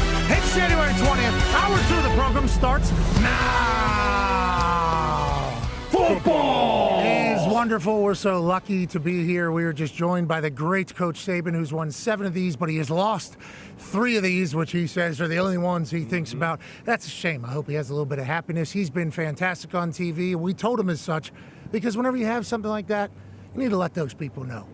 And speaking of people that I need to let something know about, Talks Table, you guys have had a great year. At Boss O'Connor, at Ty Schmidt, Conman, another national championship. We shouldn't be here. What a moment. Yeah, it's incredible. And what a matchup for it, a 7 versus an 8 in the first 12-team playoff. You know, we started with 12, we're counting down to 1. It felt like, you know, it was always meant to be here. But I'm just happy that it's here. And it's a bummer because, of course, it's the last college football game for a little while here. So it is kind of almost nostalgic looking back at the season. Ty, it feels like Iowa Hawkeyes haven't played football in like 2 years, but we're wrapping up a season here, and new schools get a shot to shine. It's Ohio State, Notre Dame. Notre Dame's back. I know you're a Catholic school boy. Obviously grew up watching the Fighting Irish. Big night tonight potentially for that team up there in South Bend, Indiana. Yeah, without a doubt. More teams getting a shot to shine, or we'll get 2 of the 5 winningest programs of all time getting another shot to shine who haven't had a shot to shine in quite some time. So I mean, it's one of those things where at the end of the day, am I broken up inside because the Hawks stopped playing what seems like 3 months ago? Sure. But at the same time, it's a Big Ten country, baby. Okay? Notre Dame, yes, they're independent, but they are a de facto Big Ten team. Everybody knows that. They play basketball in the ACC. That's bullshit. That doesn't matter. I was about to say, I think everybody de facto ACC team is what they say. They're not, though. They're right in the middle of the country, not too far from us. So they're a Big Ten team as well. And, next time we do a conference realignment, might have to throw, $500 million at him to get him out of that NBC deal. And You're talking about Petiti over there at the Big Ten? Tony Petiti is an absolute dog. Everybody knows that. We may have talked to Tony Petiti a little bit this morning. Let's just say he's happy there's a chance that the national championship's coming back home where it belongs in the Big Ten. This would be back-to-back Big Ten national championships if Ohio State was to win, which hasn't happened, I think, since 1965 or 1966 when Michigan State won back-to-back. So the Big Ten could potentially be national champs for 2 straight years for the first time, long time, especially in this new time where there's a lot of wondering of who runs this house. Petiti's walking around, cock of the walk. Sankey's here as well. Let's not get crazy. It's great to see him. One half of the Hammer, Dahn, Cowboys AP Tone. This weekend, I saw that I went 1-3, and I picked all the favorites. So obviously it was good for the Dogs this weekend. Yeah, it was. So you went 1-3 because the Chiefs line moved a bit there, but closing line, because the Chiefs were 9.5, I believe, closing line. All the Dogs went 4-0 on closing lines this weekend. Obviously, a lot of people weren't happy with the Chiefs one because of the safety late, but no, it was a great weekend for the Dogs, and no, not normally a good weekend for the public when all the Dogs covered. Big lines we thought going in there. How about tonight? What's the spread this evening? Has the line moved at all? What are we learning from what the sports books are saying? It's 8.5. There's been some between 8, 8.5, 9. There was a 9.5 for a second out there in this last 10 days or whatever it's been. But no, it's kind of hung around there. Money's a bit on Ohio State. It's like 55, 56%. So not what I thought it would have been. I thought it would have been a lot more Ohio State. A lot of people think it's going to be a lot closer. Yeah, but the Catholics, thou hath bet on games. Bingo, correct. They hath bet on games. They hath bet on games, which we appreciate. So, the Irish potentially showing up. They understand their team's got a lot of fight. Let's go to an Ohio State legend, A.J. Hawk here. Hey, baby Hawker. A.J., you like being favored by more than a touchdown and 2-point conversion in the national championship? Or how do you think Ryan Day handles this? Now, see, as a fan, I do not like it. As a fan, I feel like Nick Saban when he said, it was tough to get your team ready when you are such a favorite because it's easy to kind of relax a little bit. But as a player, I don't think you care. I know it's a different time now, but as a player, as coaches, you don't care. You just see the enemy across the lines and who you've been studying on film. So, but as a fan, I do not like that. As a fan, when I don't have any control of the game, I don't like being the favorite. I like being the underdog, chip on your shoulder kind of guy. I've seen a lot of different maps about who each state is pulling for. Nobody's really pulling for Ohio State in this thing. Well, thank you, Marcus Freeman. Marcus Freeman has made Notre Dame very, even more of a. We know it's been an institution. The people who love Notre Dame love Notre Dame. But usually it's like you're Notre Dame or you're not. Now it's like everybody loves Notre Dame. And I think if you talk about the likability of the Notre Dame team, they do say Marcus Freeman. And obviously there's a lot of Catholics out there. We know that is true. A lot of things being said about Brian Kelly. People might not liked him. Just kind of passively and actually. People don't love LSU right now either. Yeah, and Jaden Daniels, what he's able to do, and what the Tiger back on the sideline. Yeah, that's Governor Jeff Landry. Right. And I don't know how Jeff Landry's doing right now. There's a lot, obviously, but Brian Kelly's taking a lot of shots with this successful Notre Dame team because he said Notre Dame can't win a national championship up there, and here's Marcus Freeman. Now, he mentioned Marcus Freeman. Obviously, he's about our age, Ohio State legend. What do you like about him? I like that he goes at the refs. I do. I like that he goes. He's always himself, it feels like, and he's always professional, always cool. The boys love him, Debo. I like how he connects with his team, and you saw it from the moment he was introduced as the head coach in that weight room, and it's just materialized and gotten better and better year after year. And for him to be at this point, after obviously Brian Kelly leaving, but we see Notre Dame is putting out these clips, these videos of kind of behind the scenes, maybe some of these halftime talks. And even that game we were at Orange Bowl with Penn State, everything was going away from them. The calls, they didn't get any calls, and it was just so what, now what. his team responds. We always talk about teams taking on the identity of their head coach. I think that's what we're seeing right now with the Fighting Irish and Marcus Freeman. Excited for tonight. The Ohio State Buckeyes have a lot of talent, so does Notre Dame. Yeah. The Ohio State Buckeyes spent a lot of money on their roster, so did Notre Dame. Yeah. The Ohio State Buckeyes have won a lot of massive games here in the college football playoff, so is Notre Dame. It's awesome. Tonight is, I think, divisional round, obviously still a lot of hype. Lamar, Josh. Yeah. The Commanders beating the Lions. Everybody's going crazy. Huge. Taylor Swift, Caitlin Clark at the Chiefs-Texans game. They had a single shot on both of them. And obviously I have not done a research, so somebody's probably going to correct me, which always seemingly happens. Are those the two biggest needle movers in the history of women? Taylor Swift. Maybe Mother Teresa. Caitlin Clark.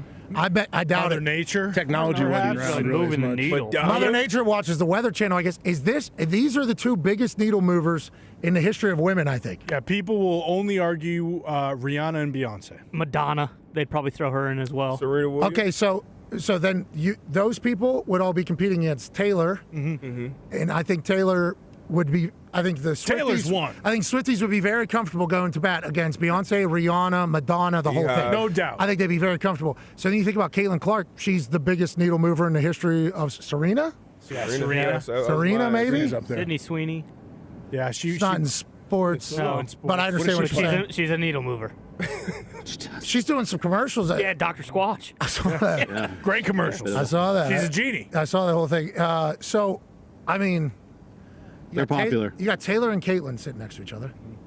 Then you got Patrick Mahomes, Travis Kelce on the field, and then you got a Texans team that was balling. I mean, they had not played well, at the end of the year. Then they kind of found something, got rolling in there, and then obviously the refs. Are those videos of the refs and Mahomes and Andy, are those real? Those photos, I saw some on the internet. I think they were AI. I don't know if Andy Reid fell like that. They were saying he fell. On the field right there, too. It seems like a weird spot to be. I don't know if he prays like that. I thought he was praying. On the field right in front of the refs. I saw smooching. Yeah, are those real?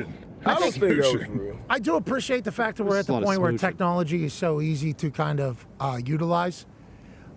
I think there is a little bit of a drawback where you can just go down into one of these, either Grok or anybody else, and just say, I want to see Patrick Mahomes sucking face with Ed Hockley. And then Grok says, let me get 22 seconds real quick. Oh, so that was AI. We ran that through an AI checker back here. There was no AI detected. What about the Andy Reid one? The Andy Reid one had to be fake. That's what we were talking about. Yeah, that one cleared. No way, because I did not see him fall in front of the refs. The internet certainly got a screen grab. Yeah. The one of Mahomes and the refs can't be real. Smooching? Yeah. Arm around each other?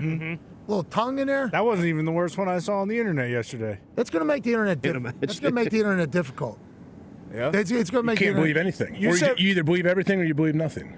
You sent me one that was crazy. I don't think that. Which one are you talking about? Some people. It was an absurd one. I never even thought that it could do something like that. Oh yeah. It's crazy. It's crazy how they can work like that. People that aren't good editors can really do some damage right now on the internet. You put that power in the hands of a very clever internet person, which we have done now. Sure. It's going to be tough to kind of say. I don't remember Andy Reid falling to his knees. No.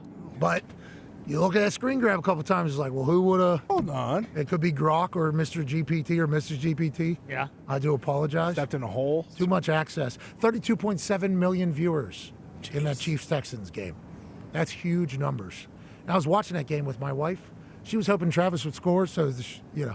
Sure. See what Taylor's doing. Of course. Then Caitlin Clark pops up, and it's like, there it is. I think Brooke Shields was in this back row, too. Great actor in her time. Really? Yeah. Brooke Shields was in there? Yeah, of course. Wow. So I'm saying Brooke Shields taking a back seat to all of them. That's how big they are. So many stars. So many. I think a couple more, actually. Can't believe you didn't mention her when they were talking about the biggest of all time. Needle We're talking about Brooke Shields? Yeah. Yeah, legit. I mean, the game, though, was awesome. If you can get past the ref stuff, which a lot of people aren't going to be able to, and guess what?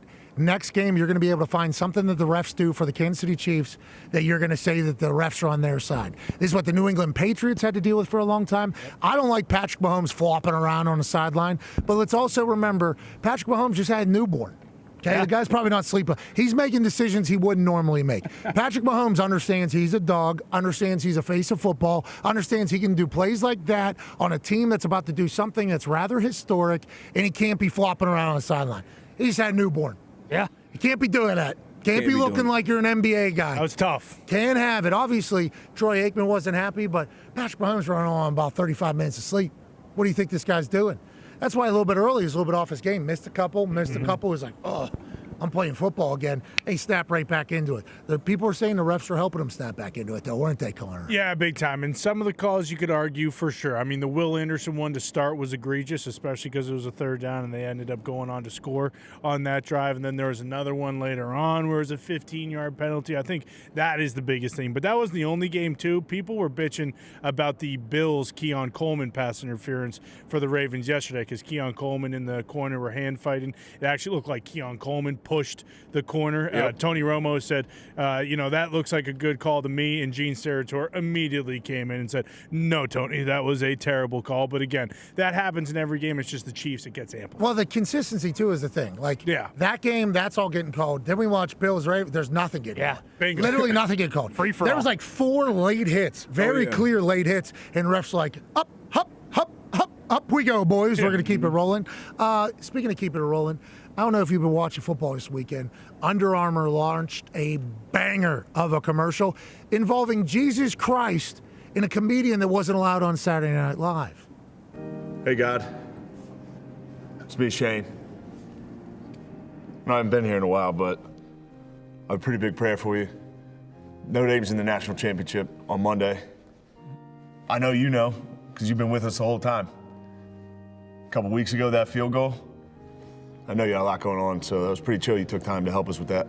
I should also say I have not bet on any of these games.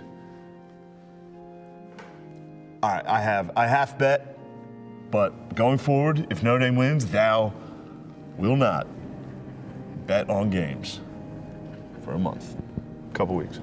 We'll probably bet on something. Come on, God, I know you can help us. Trucking dude, pick sixes everywhere, and a couple fumble-rooskies. Just please let Notre Dame win a national championship. What are you praying for? Pray for Notre Dame. What are you praying for? Say Notre Dame. All right, cool. Shh. What? Did you go to Notre Dame? Yeah, I went to Notre Dame. Oh. I'm sorry, that was a lie, God. No, I didn't go to Notre Dame. Did you? No, my uncle did. Oh, that's awesome. Yeah. All right, shh. Shh. Shh. Go Irish. Go Irish. Ladies and gentlemen, the man who knows the Bible inside and out, Shane Gillis. Hey, thank you for joining Thanks us, for having me, man. I love that the whole world has just accepted you as a Notre Dame mouthpiece at this point. Commercial was awesome. How much of the Bible knowledge played into work there? Because when you dropped the hath, sounded good. Yeah. Thou also sounded good. It's just Bible talk, man. Yeah? It's just good Catholic Bible talk. You think Jesus was listening up there? I think so. I hope so. Was that guy Italian that was up on the thing? Yeah, it was an Italian man. Yeah, I think so. I think I've seen him. I see him. Yeah, he works down the road, right? Yeah. The other shop. Okay, how do you feel? National Championship Day, real deal. Notre Dame's back in it. Let's go, Shane. I don't know, man. It's, scary. I don't know. I was hoping to be a little sharper today, but last night got away from me. Oh, runaway? Yeah, it was runaway. Yeah, I was like, all right, we're going to get in. We're going to take it easy Sunday night. What? Didn't happen. You shut down Atlanta last night? A little rusty. Magic City? Yeah. No Magic City. Yeah. Damn. Okay. Really? Lemon pepper? My girlfriend's here. No, lemon pepper wings. Lemon pepper wings. Yeah. Obviously, the conversation is they're favored by 8.5, depending upon some sports books. They think they have too much talent, too much skill, too much power. What do you think? It feels like you are actually a part of this Notre Dame team, in the locker room, in the commercials. How do you feel about the boys? I love the team. I feel weird that's, it's uncomfortable. But why? You're a part of the team, dude. You've earned it. No, it's just I didn't. Yes, you did. I didn't earn it at all. Yes, you did. If you're some nobody, they're not just going to let you talk for Notre Dame, brother. You've earned it. I feel good. I feel good about the game. It'll be, they've been, apparently the other team has had more talent every week, and they keep winning. So we'll see. You and I talked at the beginning of the season about Riley Leonard. Yeah, because you didn't put Notre Dame in the playoffs. Yeah, I couldn't. Just because at the time, the only Riley Leonard I had known was a guy who can't throw. Like at Duke, I don't know if it was potentially the weapons he had, didn't have weapons, or the offense they were running. But like when we watched the film for Duke UNC, we went and did game day down there. It was like, oh, this guy, he's great athlete, hooper, like actual hooper, but he can't throw. I think he's been making those throws. Feels like Riley's only gotten better, and his arm has gotten better, which I think is a big deal. He's gotten a lot better. If you watch, week 2, Northern Illinois, it was like, he's got to go. And then he just kept getting better, and he's, he got us to the title, so. Do you, after the Northern Illinois game, I think all of us, just like after Michigan for Ohio State, needed that loss for this team to get to where they are. Absolutely. You said Riley Leonard got to go. He wrote that basically in his Players Tribune, was like, I felt like I let down all of Notre Dame. After, what week did you know this team could go? Was there a time? No. After Northern Illinois, I had lost faith. It's over. Admittedly. My dad had a heart attack from that. Oh, no. No, he's back. Is he back? He's worked his way back to health. He's here. He made it all the way back to Atlanta. No shit. He had an actual heart attack after Northern Illinois? Yeah. Because of the game? And probably, brother. he's back. Wow. Yeah. Holy shit. Yeah, he's back. Jeez. How come that wasn't? How come that wasn't God? I know if you're up there. Did Marcus pump his chest? I feel like Marcus could have pumped his chest and helped him. Like, Marcus is that good of a guy. Yeah, Marcus revived him. What do you think about Marcus? What do you think about Marcus? Marcus is the man. He's awesome. He's the nicest, coolest guy. Yeah. Brian Kelly said he couldn't win a national championship there. Yeah, now he went to LSU and he's going to ruin that program. Connor has a question for you. So when it comes to the actual game tonight, like, how do you see it playing out? Do you think they can kind of go down the field, score 30 points, hang with Ohio State? Or are you thinking like, hey, let's make this thing gritty. Let's make this thing sloppy? You got to hope it's gritty. You got to hope. You got to hope it's Michigan, Ohio State again. Okay. It can't be Oregon, Ohio State. Hopefully that Rose Bowl team doesn't show up. Well, they can't against anybody. They played their bad game against Texas, too, so now the conversation is like, will they get back to being who they are? But you guys make everybody play worse than what they're supposed to be, which is, I'd picked against them every single time. Yeah, you're going to pick against again. I know, you're one of the guys. Good. A lot of Notre Dame people telling me, don't even consider. If you do it now. Yeah, it happened with Michigan last year. So it might be an homage, me thinking I'm that important, also awesome. That's a little bit of a ridiculous thing. But I think a lot of people, Tone said there was only 55% of the money was on Ohio State. I think we all thought it'd be a little bit more. But thou hath bet on these games if you're an Irish Catholic? Yeah. No, I didn't bet on this. No? I lost all my money on Georgia. I put all my money on Georgia versus Notre Dame. Just split. In a drunk moment of weakness. Win-win. Win-win, First, yeah. Okay, I like it. Let's talk about I have no more money on Let's that. talk about the Eagles. Go Birds. How about that? How about it? Saquon. God damn, Saquon's a mutant. He's a real guy. Yeah, that's awesome. Detroit loses, too, so you have home field now for the NFC Championship with the Commanders coming in, NFC East rival. How do you feel about Sirianni? How do you feel about the Eagles? I'm not giving you guys good stuff, but I like them. No, that's good enough. Yeah, I like them. They're great. Did you hate Sirianni ever? No. No, he's the man. Ty, go ahead. In terms of tonight, obviously, big underdogs, if you want to call them big underdogs. Lou Holtz comes out and stirs the pot again, starts talking shit to Ryan Day. We thought it was over. It's not over. No. It's still living. How do you feel about that whole situation? Are you worried old Coach Lou's giving a little more bulletin board material than I like Lou's fired up from the inauguration. Oh, yeah. He's pumped. Is he there? That's the thing. Where is he? Is he sitting in the front row up there, I do wonder? I don't know. He put out a tweet this morning. If you know, you know. It was about a motivational speech that he gave to the boys way back, and he basically won after. It was a pretty big shot across the bow. Well, they replaced again. It was against Miami, and he basically said something along the lines of Jimmy Johnson. Like, Oh, save Jimmy Johnson's ass for me? We'll beat their ass in the parking lot, and you can save Jimmy Johnson's ass for me. And they just replaced Jimmy Johnson with Ryan Day. That's awesome. Lou Holtz is awesome. Holtz is the man. Feels like all the Notre Dame people have come back. Yeah. Full, and that's good for college ball to have Notre Dame good. You agree? Yeah, absolutely.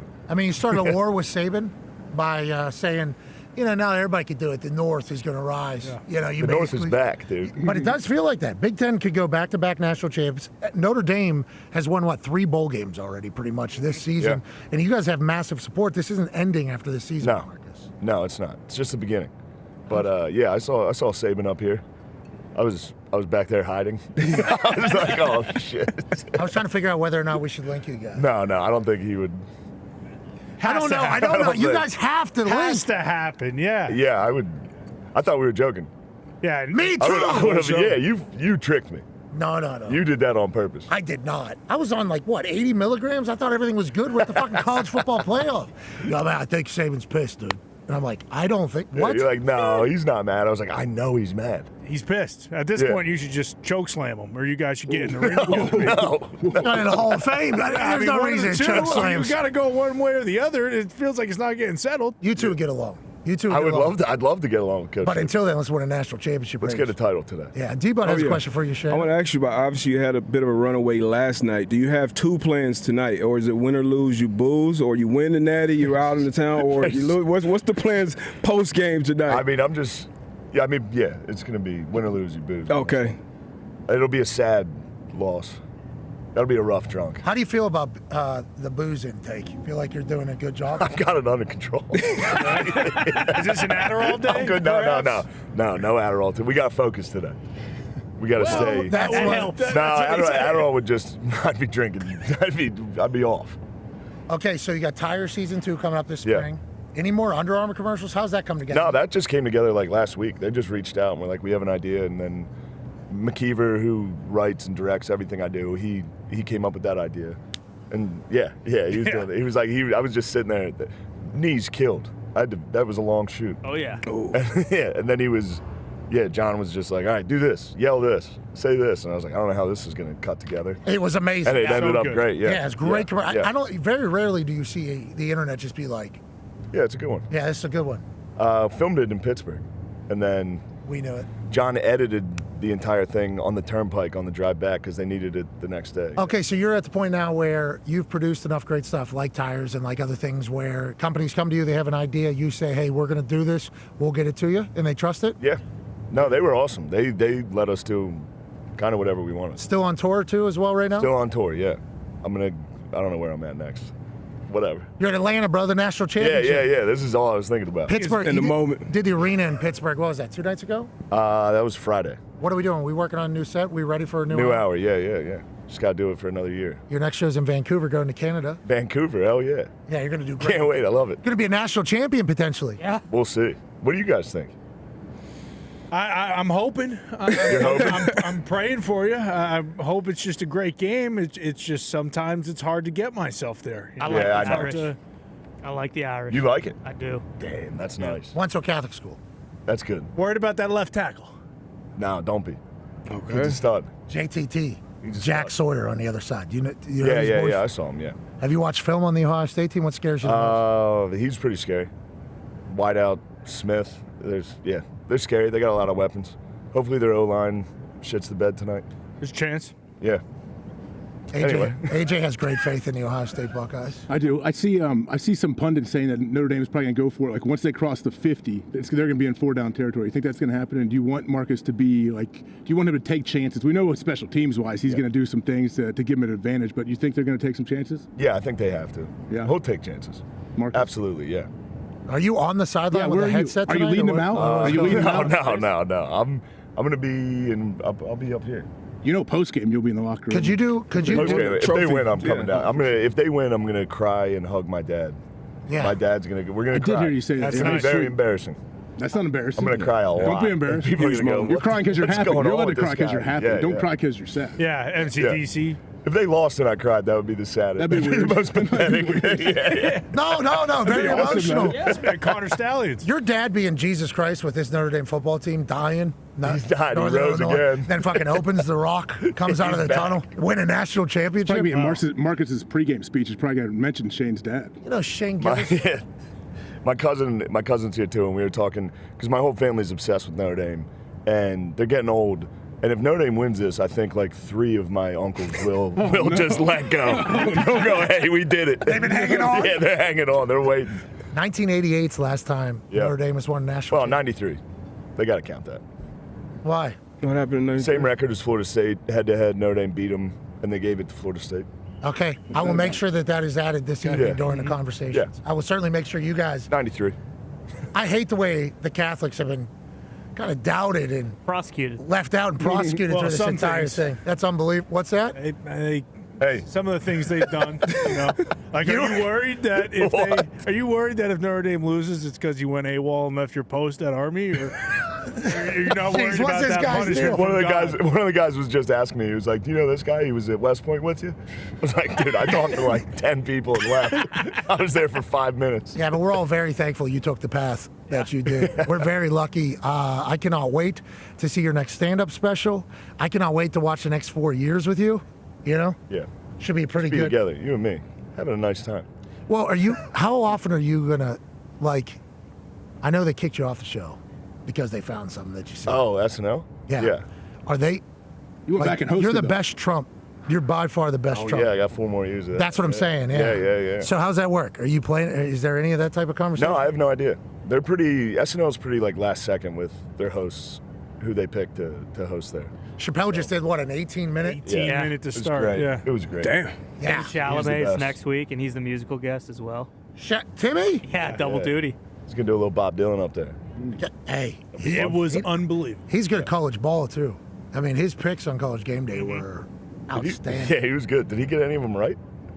Got that Mac one right. I don't think he got any of them right. Yeah, but but it he sounded knew- good. yeah, It sounded but- great. He was way more prepared than me every time. No, you got it right. Notre Dame by a million. After you took a shot at Alabama Jones, did your entire thing. Shane, enjoy the hell out of the day. We can't thank you enough for stopping by. Are we tailgating for this thing? You guys, yeah, whenever you want. We tailgating? I think we should at least do something. I mean, last time we weren't able to link up with you, It was tough to find a bar. but then you did. It sounds. We like. found a bar, yeah. They stayed open. Yeah. What you do? You shut a place down last night? You and Yeah, we just went back to the hotel and drank there. that's good. It was a nice time. That is. That's what this is all about. It Enjoy really the is. entire experience. We appreciate the hell out of you. You guys man. are awesome.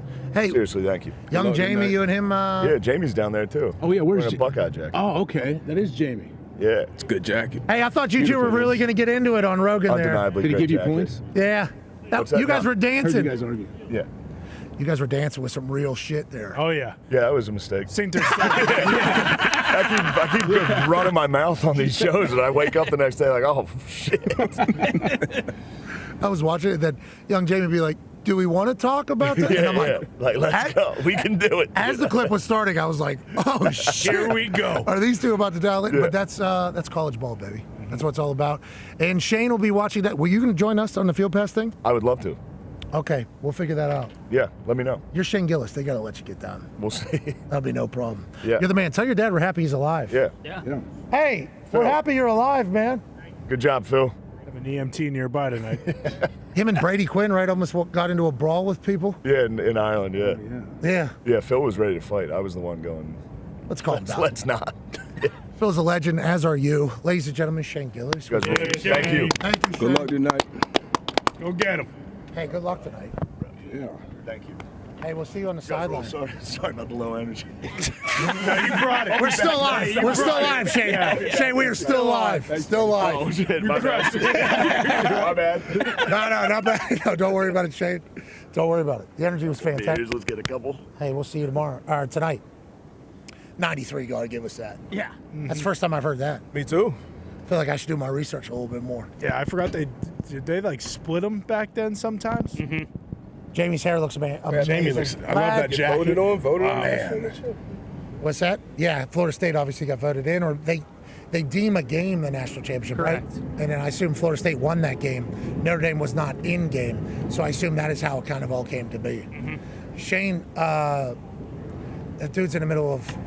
All-time run. Yeah. How about Under Armour just being like, here's the idea, just if you guys could. That's awesome. Yeah, that's really cool. Yeah. Good for Editing him. it like on That's the why way they're to funny. the airport or airplane, whatever. Bingo. So cool. Quick turnaround. Tires 2 is going to be great. Yep. I'm very Season 2 is going to be excited for that. amazing. Because I guess the first one was just kind of put together, like, hey, do we got something or not? Yup.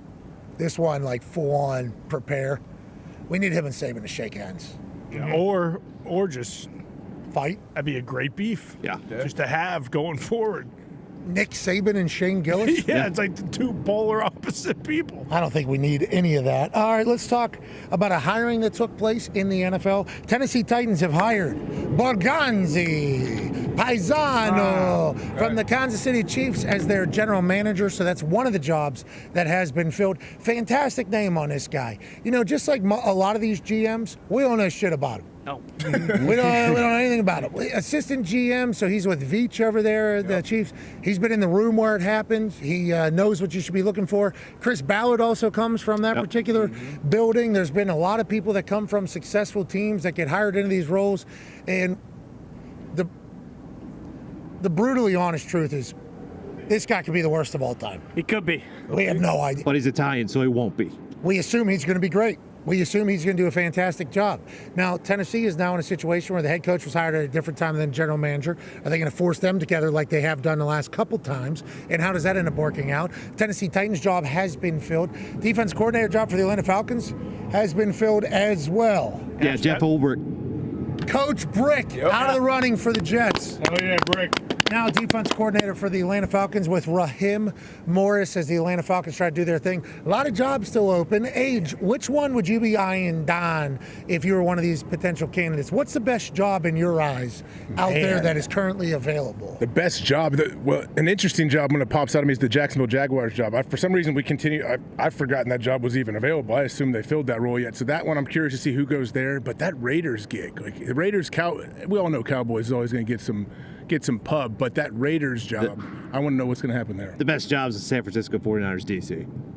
I mean, you step in. That's like they swapped it out, 5 years in a row now? Yeah, but if Bob goes back there, Coach Saleh, Robert, sorry.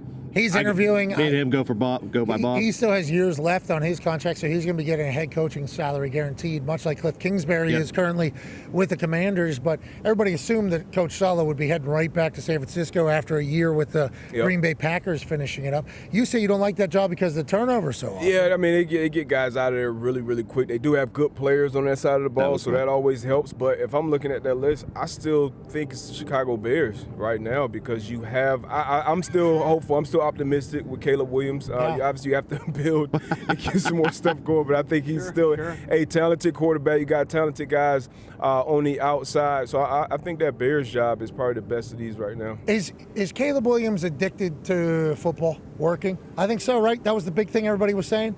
After we got the dome, this guy loves ball. Yeah.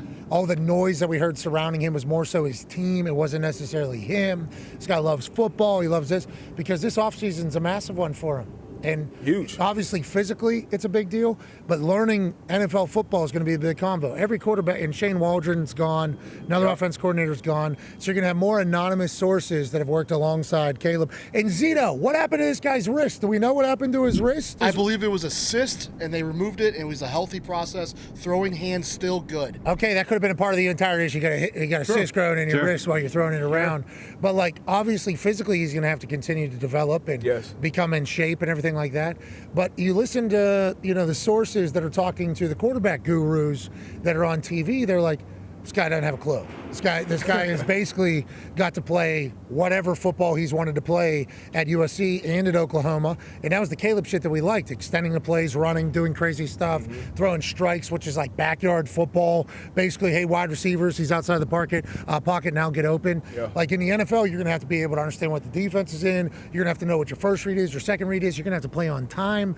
It's like, I think if you listen to any of the people that might have a relationship with any of the offense coordinators in the NFL that Caleb has had yet, that's their biggest gripe. It's like, hey, got to learn ball. But he has an entire offseason to do that. Number one overall pick, there's going to be a lot of pressure for you to do that. If he can develop the game IQ alongside the football and also get some consistency maybe at the offensive line and offense coordinator job, maybe we shouldn't just throw in the towel on old Caleb. Yeah, and you hear a lot of these things. You got to take, for me at least, who you're hearing it from, when are you hearing it from them, and then the sources or whatever. But once again, I still believe in the talent. I see the talent. Now, it is a big learning curve when you come into the National Football League and just understanding where to go with the ball. We hear it all the time, playing on time, playing from the pocket, allowing your playmakers to be their best and allowing you to be their best as well, and then kind of waiting for those moments to take over the game and make special plays. But if you look at his whole rookie season, it wasn't terrible. You have Jaden Daniels, who played phenomenal. You have Bo Nix, who played great as well. But if you look at Caleb, he didn't turn the ball over a ton, and he had some moments where he flashed. So I think it's still hopeful. Okay, so Drake may. Sorry, Drake. Yeah, May. just leaving out Drake. I mean, May. they played full seasons, went to the playoffs. Those guys were, head and shoulders. 13 games. I do appreciate everybody coming out and saying, I said it, Jaden's the best guy in this draft. Yeah, it's real nice. I said it. Coach Saban, I think, probably did, actually. For sure. That take he had about Jaden Daniels, I remember him saying at the draft, whenever we had that was his first, college game day experience up in Detroit. A lot of people were saying it. I think, especially this rookie year, they felt like Jaden will be the better player this year now. And the full career we'll still see. But, yeah, Nick Saban said he was the best player, the most dominating player since Joe Burrow that he's seen. That's saying a lot, been in that SEC every year. But a lot of people saw exactly what he's doing in the NFL stage. He did it last year in college and won the Heisman. So, it's not a crazy statement, but people are definitely taking their victory laps right now. Congratulations to the Commanders making it to the NFC Championship in their first year with a new head coach, new ownership, new quarterback, new building, new everything. Crazy. That's a quick turnaround. That's just like the Houston Texans, who once again lost to the Kansas City Chiefs but won another playoff game. It feels like some places are on the right trajectory. It feels like the Commanders are obviously going to become a blueprint. Let's talk about a little college coaching news. Steve Sarkisian, after his name was floated for a couple NFL jobs, hey, this guy, people want him. He's an offensive guru. He knows how to coach quarterbacks. He knows how to lead a program. He knows how to lead a team. Look out for maybe the Cowboys or the Bears to want to maybe look into Steve Sarkisian. Was that floated out for real? Was that ever a possibility? Or was it being utilized as a negotiating chip? And maybe it was. Sarkisian just signed a brand new deal with the Texas Longhorns. Sark. Congratulations, Sark. Steve Sarkisian agrees to a contract extension with Texas after declining interviews with 2 NFL teams. Okay. Okay, have any of the NFL teams come out and said which ones they were? Or nope. That's not a bad play. I like it. I understand that he's a great coach, and maybe NFL teams are doing that. But it feels like more often than not, when college coaches' names kind of get thrown into the head coaching cycle or carousel in the NFL, it's a potential, you know what you're... We could leave. You think? Marcus Freeman, brand new deal with Notre Dame. Sweeten this a little bit. Steve Sarkisian, brand new deal with Texas. It's like, if you got a winner, you hold on to that, though, AJ. A lot of people think the grass is greener on the other side. Not always the case. Texas, obviously, back-to-back years, college football playoffs. Obviously, with Arch Manning coming into us, they're thinking that's only going to continue. Smart play down in Texas. Yeah, smart play. If you find your guy, you got to keep him. Do whatever it takes. We know how much money is floating around college football and the NFL. If you find your dude, find a way to keep him there. And if you're a coach, absolutely try to get some interviews with some NFL teams and have your agent let them know as well, because you want to know, hey, there's some competition. You can't just sit back and expect me to be here if you don't want to re-up me and pay me what I'm worth. Options always good during contract negotiations. Yeah, hey, Dan Lanning, you need to get on the horn right now and say, hey, the Bears are calling me. The Jets are calling me. And to be honest, I might go to the NFL, because if any school could do it, if any coach could do it, Dan Lanning is number one, I feel like, at that position. Yeah, I love it for these guys. It's so cool. Get all the money you can get. Yep. College coaching life is not easy. No. We'll talk to Bill Belichick tomorrow in a weekly check-in all the way through the playoffs. I can't wait to hear his takes on this Detroit Lions team. Hey, Foxy, we're about an hour and 39 minutes into the program now. Any change in your thought? You said you were bummed out earlier. Are all Lions fans feeling like that? And is there any silver lining in this? We're much better than we were and have been for a long time, or is it all shite right now? Are we eating shite up in Detroit again? Certainly bummed out, Pat, but from a grand perspective of my 30-year life, we just had the best regular season in Detroit Lion football history. And every single week, we didn't just win games. Victory. We kicked ass. We won the NFC North. What's the standard now, was Foxy? awesome. Hang the banner. But to your point, Hawker, the standard was a Super Bowl, and we didn't even win one single playoff game. And I have a stat for you guys. I hope this is correct, but I believe no team has ever won a Super Bowl after losing both coordinators. So, yeah, if anyone could do it, it would be MCDC, but I'm pretty bummed out because next year is going to look a lot different. It certainly is. This is what it's like to have a good team and a good program. Welcome to it. Congrats to Detroit. We love watching your team and your program and your culture build. Remember, if MCDC's there for 15 years, what happens in the third year? Amen. It's a lot different animal. Let's talk about Jaden Daniels, though, against this Lions defense. Aaron Glenn interviewing with the New York Jets today. I believe it's being reported. So Schefter said in the first hour, they're going to move quick on those guys. Jaden Daniels versus the Lions. Jaden Daniels, rookie quarterback at LSU for the Washington Commanders. 0 interceptions, 0 fumbles, 0 sacks taken, 9 total incompletions after 31 attempts, and he accounted for 350 yards in total offense, let alone all the fourth downs that they went for. You know, the Lions had to watch literally themselves beat them. Yeah. You know, and that's tough. And you guys were down 2 scores, and it was like a must-have. Yeah. This one was over. You know, you guys got back into it, but it felt like, I don't know how much time you guys are going to have or find, but congrats to the Commanders being able to beat this very dominating Detroit Lions team that we've been a massive fan of throughout the entirety. Baltimore Ravens obviously lose to the Buffalo Bills. Shout out to Rasul Douglas. Yeah. That was getting the onside kick at the end. What a play. Because if they lose that game there, it's on him. You know, if Lamar goes down, you can't blame anybody. And let's say they don't get that 2-point conversion, but they do recover the onside kick, and they go down, kick a field goal, Justin Tucker hits that thing, they win. It's like the Josh Allen narrative bananas. Okay, the Josh Allen narrative would be absolutely crazy, but he gets his ball frozen. And being there too, being a corner and being there's the nobody around him. designated Look guy. at him. Yeah, he's a hands Nobody's guy. around him, but multiple Ravens right there. He knows if he bobbles that even an inch. McDermott said, "We need it. We got to have it. Who we put in there? West Virginia guy, Rasul Douglas." And then I believe afterwards he even talked about it because some people said he was probably shitting bricks out there. Yeah, some guy tweeted at him and was like, I know you were so scared on this. And he said, fuck that. I've been playing shortstop since I was 6 years old. That was a routine ground ball. Was not worried about it for a second, and it showed. Justin Tucker gave his team an opportunity in that cold-ass weather with the cold-ass ball, not going to be able to hit a high hop. Yeah. You know, ball's not going to be able to do that. Ground's probably not going to let you be able to do that. So have to be one where he has to make a play. He did. Yeah. And congrats to Rasul Douglas. That's a huge deal. 133 left. Huge. There's a lot of time still, and Lamar just walked right down the field. That's a game. I mean, yes. That's huge. And I was that guy in college. Had a high hop, got flipped, landed on my neck, and I said I would never do it again. Actually, Coach Midge came and Middle gentleman, Tom McMahon. He had me as I was supposed to be that guy in one game, and I just told him, Coach, look, we're putting the team in a bad spot if I'm back there. Not putting me in there. But that's another note, too, for parents out there. Have your kids play multiple sports. Yes. We play multiple sports, right? Soccer start growing up, you play multiple sports. Play multiple sports. I don't care when you go pro and play multiple sports. They all kind of fit in and give you different superpowers in different areas. What a different tale today would be if Rasul Douglas isn't like perfect with that. Oh. Yeah. You know, Like Josh Packers, Allen, Seahawks. the defense, the Bills' defense yet again, 13 seconds against the Chiefs. Now they give up 9 points in a minute to let the Baltimore Ravens come back, cement an MVP for Lamar Jackson, win a game. Instead, casual, give me that. We win the game. Philadelphia Eagles thought they were going to trick that one off. Thought Close. that legit. Thought Got real close. that was going to be a problem at the end. I assume there was a lot of Johns too. They were like, of course, now we got it in Jalen Hurts' hand.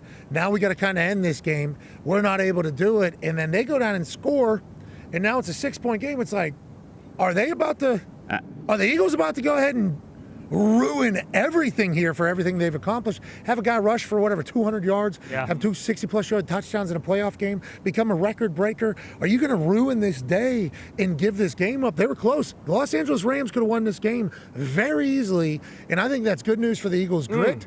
But Big Oos having a catch like that, 125 left down. I mean, this would have been a nightmare for Philadelphia and for Sirianni. Without a doubt. And he made a couple big kicks in the snow, but if you're an Eagles fan, you're worried about Jake Elliott moving forward because missing those 2 extra points, like we at the time, you know, after Saquon's long run, it's like, okay, ultimately it's not going to matter. You know, this will be just a little footnote. Who cares? But then after Nakua has that massive catch, it's like, oh, okay, we're talking touchdown, extra point wins this thing. So, you know, obviously it didn't kill him yesterday, but that's the kind of thing where it seems like against the Commanders, who didn't make any mistakes last week, like that's the kind of thing that can show up if it happens again. Okay, so this game, great. Yeah. Yep. Ravens game, Bills game, great. Oh, yeah. Commanders, Lions, storybook. And then Chiefs, Texans. Chiefs is still the Chiefs. It was a good game. Wow. It was a great division. What's that? Refs is still the refs is what people are actually saying. What? Oh! How many of That's those just a word on the street. 8 sacks did the refs get? Yeah, Chris Jones going bananas out there. Look, I'm a Patriots fan, so you know where I stand on this. Good teams win. Good teams get lucky. Good teams get the calls, okay? That's where I stand. I'm just telling you. Yeah, he can't be flopping, though. Patrick knows. He's a new dad. The flop was egregious. Coach Reed on his knees, too. We didn't see that. That wasn't real. That was AI. I'm just saying. That was AI. I'm just saying. And all 8 of those sacks came after the missed calls. Is that real? Wow, that seems like a made-up stat. It was a great divisional round weekend. We assume it's going to be a great game this evening, too. And I believe we have some gifts here from what appears to be chefs. Yeah, like very sharp-dressed lads that just came in here. This is Big Matt. Hello, Matt, how good you sir. doing, Matt? I'm Pat. You can set that down right here if you want. Matt, what are these? Are you guys all? Shit! Oh, no! Shit! We lost the popcorn. It's okay. It made it better. Mike's not gonna be happy. That's a better presentation. Ruhlman's going to be able to make that happen. It actually looks better. That looks better. Popcorn on the dog. Yeah, that nice, better. Okay, so Matt, Chef Matt. Yeah, yes, sir. Okay, so what do we have here? And we thank you for bringing us some grub here in the middle of the program. Absolutely. So this we created just for this game. So this is our barbecue box of champions. Oh. Yes. And we got some barbecue. So this is something we did just for this game. So we have brisket, some chicken quarters. Yeah. Yeah, look at that. Look at that. We have 2 different kinds of barbecue sauces representing both teams: baked beans, peach cobbler, coleslaw. So really cool item. Comes in a nice box. There's the lid right there. Nice. Who's buying this? Anybody, or is these in the suites? So these we're doing 200 of them. So once they're out, they're out. And you can get it at Molly B's concession stand. So Shout out to Molly B's. I saw somebody right yesterday, we were driving in a car, they said house music is the greatest and then peace, love. And I said, this car loves Molly in front of us. This is not that Molly. No. Okay. This is Molly B's right here at the Gallagher Club. How much is this thing right here? So this is $40. So this is That's it. What? You could charge $150. Yeah, cornbread in At there least. as well. I forgot that piece. So yeah, this could feed 3-4 people. We got a couple of them for you guys. So definitely dig in. And just to give you some facts on quantities. So for today's game, we did about 3,000 pounds of brisket, 3,500 pounds of chicken, 2,000 pounds of mac and cheese. So it is a lot. How many chefs? How many people? Obviously, we just saw 5 guys come up here. So I have a team of 10 full-time chefs and then 300 cooks to open up this building. So we have a lot of people that got ready for this. We've been planning it for about 6 months. We have an amazing team here that does an amazing job. So we're excited. We're ready for today. Well, it sounds like and it smells like you guys have done a great job. We were just talking about the pizza. How much is the pizza over Yeah, there? like a full-sized, 18-inch pizza is like $22 or something. So, affordable. You guys want to make it affordable? Affordable, absolutely. So that's the name of the game right here. So that board, if you get a close-up of that, everything on there is $20. So this whole thing is the $20 whole bucks? thing. Wow. You have the nachos. That's the crazy. Popcorn, Feed all the the kids. pretzel. You have the hot dog. Chicken fingers. Slice of pizza. Chicken tenders and fries, $20 for that entire board. So that's Who's something making that never decision? change. Who's making that decision? That's Arthur 100%. So this is something that we started when the building opened. Fan-friendly pricing, $2 hot dogs. That price has never changed for any game, including national championship. What's the company that you guys run? So we are Levy Restaurants. Levy Restaurants? Yes, sir. Thank you so much, Absolutely. Chef Matt. Dig we can't in. wait to enjoy this. Enjoy. Thank you Yeah. for taking care of the sports fans. Of course, absolutely. Legit, because most people prey on them. No. Got to feed you guys. Legit. Thank you, Chef. There's nowhere else you can get food, so you got to buy it at the stadium. Well, here's a $10 bottle of water. Instead, I think the Hawks also do it. The basketball team down here. I believe the Coonans are that, and in Arthur Blake, the same thing. Like, want people to be able to take their family to a game. You're already paying enough for the ticket. The ticket price was crazy. That entire board being $20 is crazy. Insane. This thing being $40 is insane. There's a half rack of ribs right here. And then there's a full chicken right here, and then there's pulled pork, and then there's 5 pieces of cornbread, 2 soups in this entire thing. $40. That's a family. I cannot wait to dig in on this burger. It is chicken. so good. I'm gonna wait because I'm gonna eat this how it's supposed to be eaten. You remember down in Miami, I kind of dove in a little early. Had the entire Look at this thing. When in Rome. You kidding me? It really is, though. Like, size of my face. It's almost negligent how cheap it is. It's incredible that Snap they're that doing thing it for off. fans, but like they could sell this for $150. And, This is and delightful. And people wouldn't blink twice. people would have to buy it. Yeah. It's just like the merch. They got these popped up all around the stadium. It's like they can charge whatever they want for these because they got people here. Yeah. This is your only option. Also, it is cold as shit in Atlanta. It is Very chilly. cold. It is The whole cold. country's cold as Yeah, shite. I don't know if you know, but when we get back to Indianapolis, it's gonna be about negative 20, 30 degrees colder than it is right here. It might be cold outside. Cora might still be blowing her cold-ass winds on the entire country, including places where it's supposed to be warm. But what we know will be happening on this field here tonight is hot action. High spicy. It is going to be high heat. Super hot. Super duper fuego action with a team that is built with so many weapons that you would say maybe this is a future NFL starting 11 on the Ohio State offense. And then a team from Notre Dame that has come together and had to fight for everything that they've got all season long. They were counted out. But now here they are. We started with 12. And we're counting down to 1. Tonight we find out who is the one, who is Neo, who are the national champions for this college football season, which has been the biggest and best season of all time. Ratings up and to the right. Top 5 games up and to the right. Interest in sport up and to the right.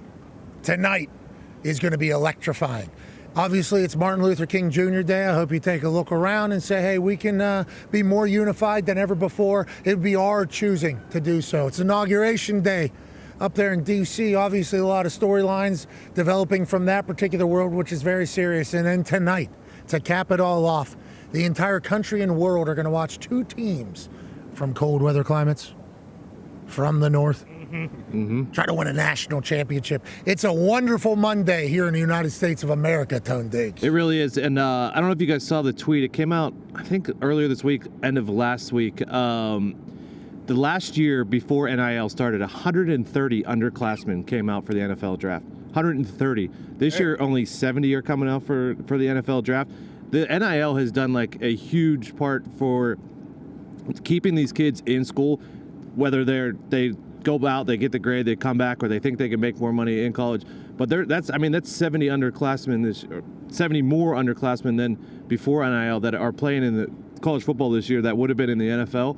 And we're getting I think it's raising the game of college football a ton. Most definitely. Now, the numbers that are being paid to these guys that are sticking around and going in the transfer portal, I don't know how long that's going to last. You know, Coach Saban said, we need, all right. Yeah. This is not sustainable. I got to say this. Say it. How much time? I got 30 seconds. This needs to be said. We're at the national championship. I love what we're doing. I love college football. This is not sustainable. He said, you just mentioned Jeremiah Smith maybe going to Michigan because this can't be how this goes going into the national championship. I think everybody with a rational mindset sees it that way.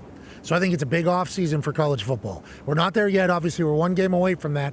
But where we were being set up in our production meeting in the hotel, it was right next to the College Football Playoff Committee with a lot of meetings happening with all the commissioners of college ball. And it feels like everybody understands.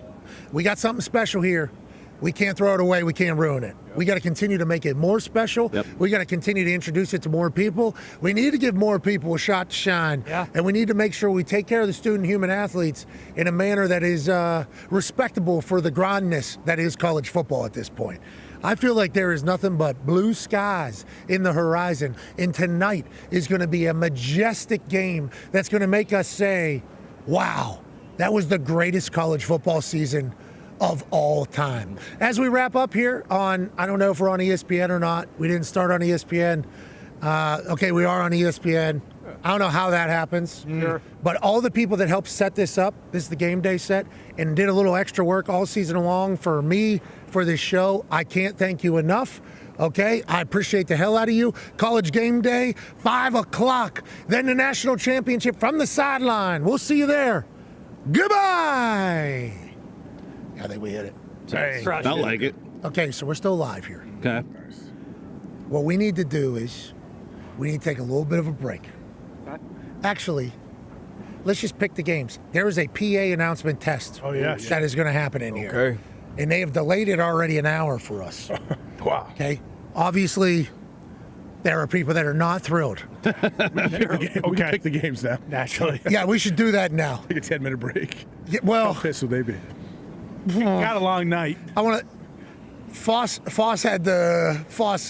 presented the information, and I said, so just let them do it while we're live. That'll be great because we'll just talk about it. They're like, they do not want to do that. Like, okay, all right, okay. So they have bobbed and weaved with us, so we should certainly do that as well. I'm hearing that we have a sick B-roll shot of a plane this is a live shot from the sky. They're testing their camera, and they're off. Okay. That was sweet for a second. Okay, which guy? Was that Goodyear? That was probably the Goodyear blimp? I would assume so. Let me see if I can see it. A little sneak peek. Still never going up in that thing. Ladies and gentlemen, you're looking live as they test their cameras and all their shots. Let's get a good white balance here on Mercedes-Benz Stadium. We have a little insider information that maybe this particular stadium costs a little bit more than projected. Sure. Yeah, whenever they want to build it. I can see. It's beautiful. It was worth it. It is glorious. It is gorgeous. You are looking at the home of tonight's national championship as Ohio State takes on the Notre Dame Fighting Irish from gorgeous Atlanta, Georgia. All right, we'll clip that. Yeah, that was pretty good. All right, so we'll use that for something. All right, let's make these picks before this PA announcement. And I think whoever's doing the actual PA announcement is watching the show going. Okay. Wow. There it was. Yeah. That was them answering you right there. I mean, I don't know if you could ever work something out to be that timed up. I mean, money. But that is kind of what the conversation that I was hearing was. Let's go around the table here. Tonight's national championship. Con man, Notre Dame or Ohio State? Ohio State wins. Notre Dame covers. Notre Dame plus 8.5. That's the number we're going off right now. Ty. I'm a Big Ten guy, but I'm also a Catholic guy. So I'm going to go with the motherfucking Irish tonight, baby. Okay. Going with the Irish. Kelly Diggs. Yeah, you see ya. Yeah, as you know, I was once the mayor of South Bend, so that's where my heart lies. But my brain says my favorite bet is Notre Dame team total under 18. So that would make me take probably the Ohio State Buckeyes. Okay, seems like you kind of did not give an answer because you got a lot of family and friends. Ohio State Buckeyes. Okay, you got the Buckeyes. Yeah. You got Notre Dame covering or just Notre Dame under? Nah, I don't think so. Jeez. Tony. Good luck going back to South Bend, Tom. Pete Butt's going to have your ass. Yeah, maybe. AJ, your pick for the game tonight? I like Ohio State to win, and I like Ohio State to cover, but I think it may be a cagey affair early on. I think it could have. I think Notre Dame obviously is a great team. Marcus will have these guys ready. Might try to steal possession or two, but yeah, I think Ohio State wins and covers. D-Butch? I'm right there with AJ. Ohio State wins. Ohio State covers. Will be a great game from Notre Dame. You know, they do have, kind of no pressure, almost playing with house money, but I just feel like too many weapons. We saw them not play their best game last week against Texas. I think they're firing on all cylinders. Ohio State cover, Ohio State cover, Ohio State cover. Notre Dame wins straight up, and Notre Dame covers, Ohio State wins. Boom. All right. That'll help me make my pick on game day. Yeah, well. Can't wait to see you guys out there. All right. From all of us to all of you, thank you for allowing us to do this for a living. We are...